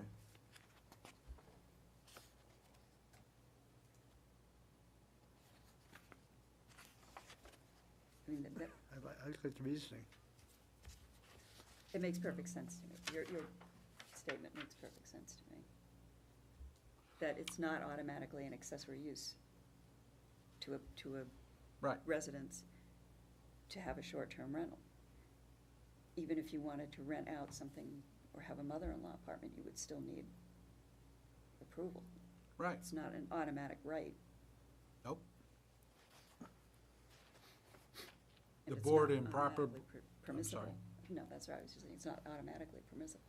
Number 5, the board improperly concluded that a special exception, once granted, must run with the land forever.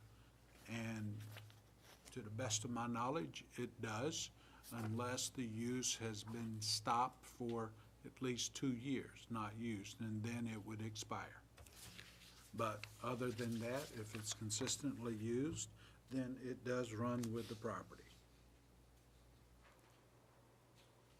The board improperly, I was just gonna say, would it, in general, would it, to me, it would be fair to assume that once a special exception is granted, you're going to continue to use it. But we've had it before where We've had it we before where had they've let it lapse. car but I think dealerships have lapsed and it's not a car And I- dealership anymore.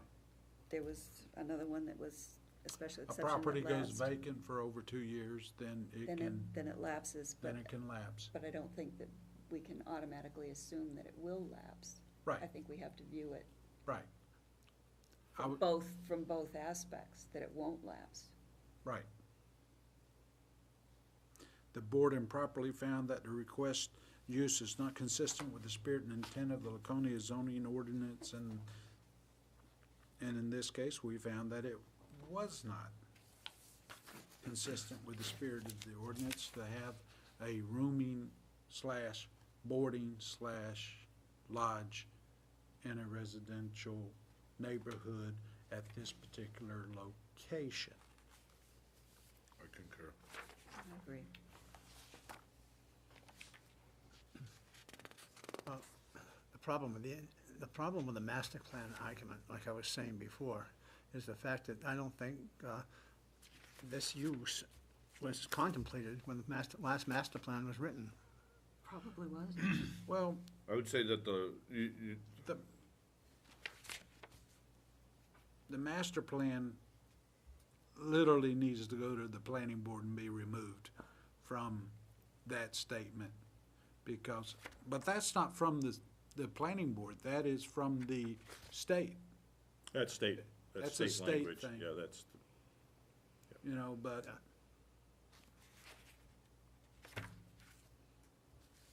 some places don't have master plans. We do. Right. The board improperly found that the location of the property is not appropriate for the requested use. The board had determined that in this particular location of the property, being even though it's an RG property, it is in a location that is not appropriate due to all the single-family homes that are involved in that area. So the character of that neighborhood, which is majority single-family home, was the reasoning behind, we found that it did not, that it was not appropriate for that piece of property's location was not appropriate. I don't think we found that at all. Right, that's one I, yes, you're correct.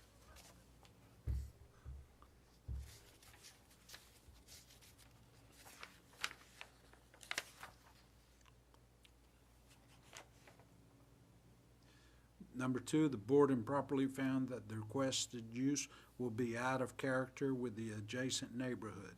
And once again, that lies within the same thing of changing the character at this particular location of the type of neighborhood is there. It would be out of character for that particular neighborhood. I agree. And last, the board improperly found that requested use will create undue traffic congestion or unduly impair pedestrian safety.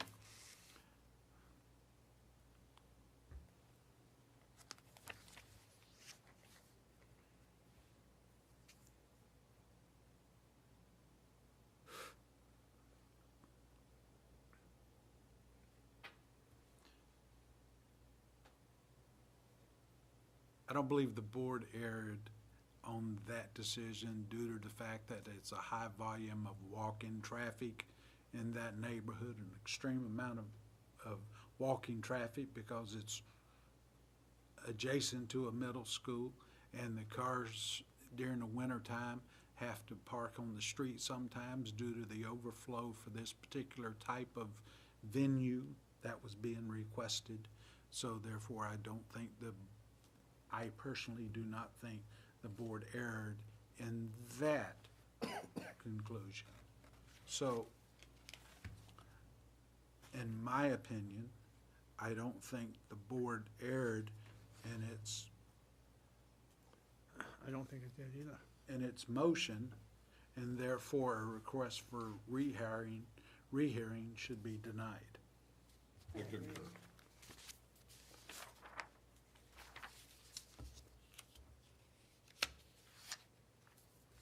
I agree. So, I make a motion to deny the request for rehearing, A second. based on our discussion. Second. Mike seconded. Discussion? All those in favor? Okay. Motion to deny.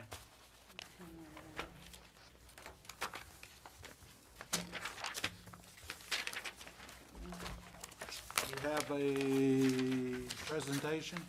I do. Don't mind, I'll be as brief as I possibly can be. Does that say master plan? It does say that. One for each. And thank you for your patience tonight. We had some good philosophical discussion. Did I give you enough? Want to make sure I didn't take more than one. Philosophical. Did I give you enough? Good Irish. Sure. What is it? Master plan. You may have two there, Mike. Yep, you got two. Oh, we do? Oh, that's two. Good. Oh, All yeah, I right. just looked at this today online. What's that? He did something about this. Yeah, this is, yes. So, real brief, mostly this is a couple of pages here with a lot of words on it, so you can take it home and read it, but, last year we did adopt a new land use and vision, land use chapter and vision statement for the master plan. There's several recommendations, and tonight I'm gonna talk to you about two of those recommendations.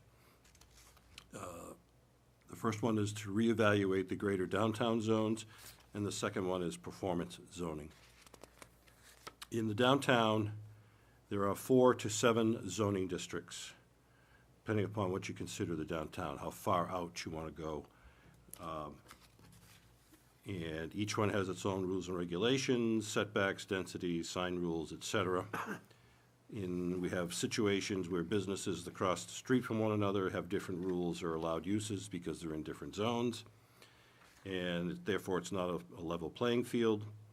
And the zones represent the historical uses of the buildings, not necessarily what's best for their future uses. So the updated between the time that I made this presentation to the planning board a couple of weeks ago, the master plan steering committee has kind of updated this proposal a little bit. So the original proposal, if you go 2 pages in, you go to the map, you go 2 pages into the map.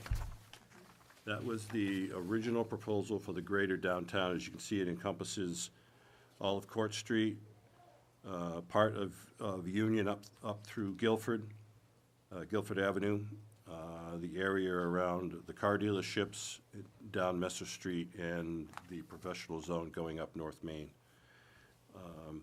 So that was the original proposal, and that was what is presented to the planning board, and that's what is going to a public hearing at the April planning board meeting, April 3rd or 2nd, whatever that Tuesday is. I think it's April 2nd. April 2nd.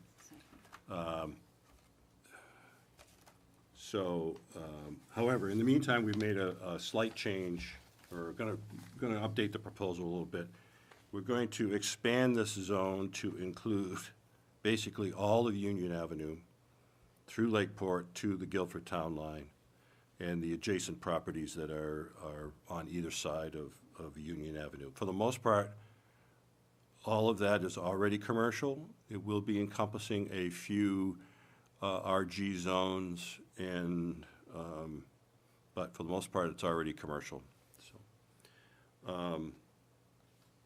So that's and this will be one zone, one definition, one set of rules and regulations, puts everybody on the same playing field, and we're going to create the rules and regulations to be hopefully to drive redevelopment, reuse, refurbishment, as opposed to trying to pigeonhole things into what they were 30 or 40 years ago. That's the goal. So that's the we're not going to call it the downtown zone, obviously, for now, because it's encompassing much more than the downtown, but, so we gotta come up with an appropriate name that's a little more global, but we'll do that.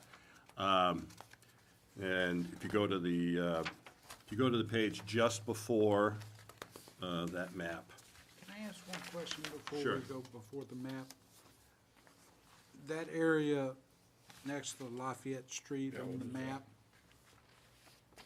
is that because it's a parking lot? Yeah, it's already zoned professional. Yeah. So it's because of a It's the, park- it's the, it's it's the, the it's parking the hospital For the parking lot, hospital. yep, yep. Okay, yeah. that's all I was wondering. So if you go to the page just before, that's the word for the, in the middle there, the 23514:P, the downtown district, and as I said, we'll rename that to something else, but essentially, that will be the definition, and that will replace the current downtown river district, the business commercial district, the business commercial industrial district, and the professional district, and parts of the commercial zone. So all of those different zones And commercial residential? yeah, will all be just one zone with one set of rules and regulations. And then there's some other things that we gotta take care of down the road, but that's it. Now, if you go to the page after the map, if there are no more questions on the greater downtown zone, for lack of a better term at this moment. And so then we have the performance zoning. Performance zoning is a relatively new concept in the zoning world. And when I say relatively new, I'm talking 10 to 15 years that it's been around. But as these things go, that's relatively new. And the idea is to give flexible conditions to someone who's trying to do something unusual or different. So I will draw your attention to the B, the paragraph that starts, paragraph B. That's the biggest thing that you need to look at when you're talking about performance zoning. And basically, an applicant will go before the planning board and say, this is what I want to do at this parcel. And here's why I want to do it, and here's why it makes sense. And here's how many units of housing we're going to have, or here's how much retail we're going to have, et cetera, et cetera. And it does not have to conform to any of the traditional zoning rules and regulations. So essentially, the planning board would be giving a conditional use permit to the applicant to do the proposal if the planning board deems it appropriate and in character with the city and is a good thing. So it's at the discretion of the planning board. Excuse me. They don't have to grant them, but they can. So I mean, there's a lot of there's a lot of words on the whole page, and they all are as part of the concept. But paragraph B is really the meat of the matter in that it changes how we do. And this is primarily aimed at larger developments, and you know, this is not for someone who has a 3-unit apartment house and wants to make it a 4-unit apartment house. That's not what this is for. It's for larger developments. If someone wants to redo the Masonic Temple building, as an example, our present zoning really does not allow most uses to be able to, you know, practical uses to be able to go on in there because it's just the way the rules have been set up. This would allow someone to come in and say, we want to do this, you know, X, Y, and Z. If everyone agrees that that makes sense, then it doesn't matter what the underlying zoning rules are. But this also, the performance zoning would be applied to the new greater downtown district up through Lakeport and to Guilford Ave, but it would also be applied to the state school property area. We don't know what's going to go up there. They have ideas and have a master plan type, mini little master plan of their own going on up there of what they think should happen, but it's not until a developer actually come in and says, okay, this is what I want to do, will we really know what's going on there. So to try to craft zoning in a traditional sense to cover that property is very, very difficult to do. We'd like to avoid having to do variances and special exceptions for everything and anything that someone might propose up there. That's the perfect example of where you could use performance zoning. We're gonna come in, we're gonna do a mixed-use product or whatever it is, and here's what it's gonna look like, and so that's the idea. So I'll take any questions on performance zoning if you have any. Other than that, like I said, the planning board will have a public hearing on April 2nd. And then they'll have to have another one on May, whatever it is, 5th, the first Tuesday of May, anyway, to revisit this with the updated plan. But so take some time to read this over. If you have any thoughts or comments, more than happy to take them. And feel free to speak at the planning board meeting, public hearing, if you'd like to. It's May 7th. May 7th is the, Now, on some of these here where they're talking about your B, does the planning board still have a right, if it wasn't, let's say this wasn't a big development, let's say there was a piece of property that had special conditions on it, are they still able to work with the wetland buffers and stuff like that? yeah, this will not exempt wetland buffers, this will not exempt any environmental controls. But do they have the right to override that if it's necessary for the piece? Then they would do a traditional conditional use permit like they do now. If they need to go into a buffer or something along the line, yes, they could still do that, but it would be a separate application just as it is now. But there would be this does not negate any environmental regulations at all. This is primarily density, height, setbacks, and uses, those kinds of things, but, yeah. Looks exciting. Long time coming.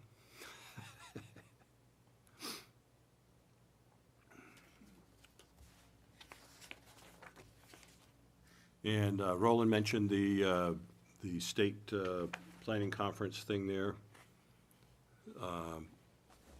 Got the little flyer on it if you'd like to go.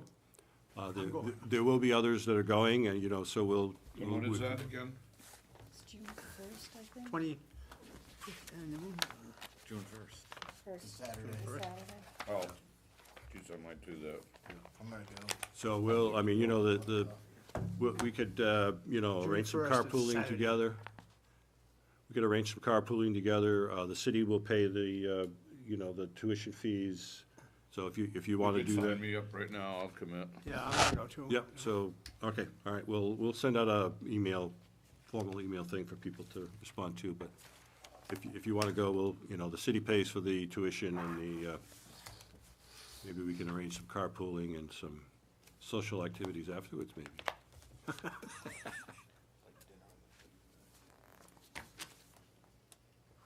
That's it. Motion to adjourn. Second. Yay. Oh, my Lord. Gotta go to work tomorrow. Thank you.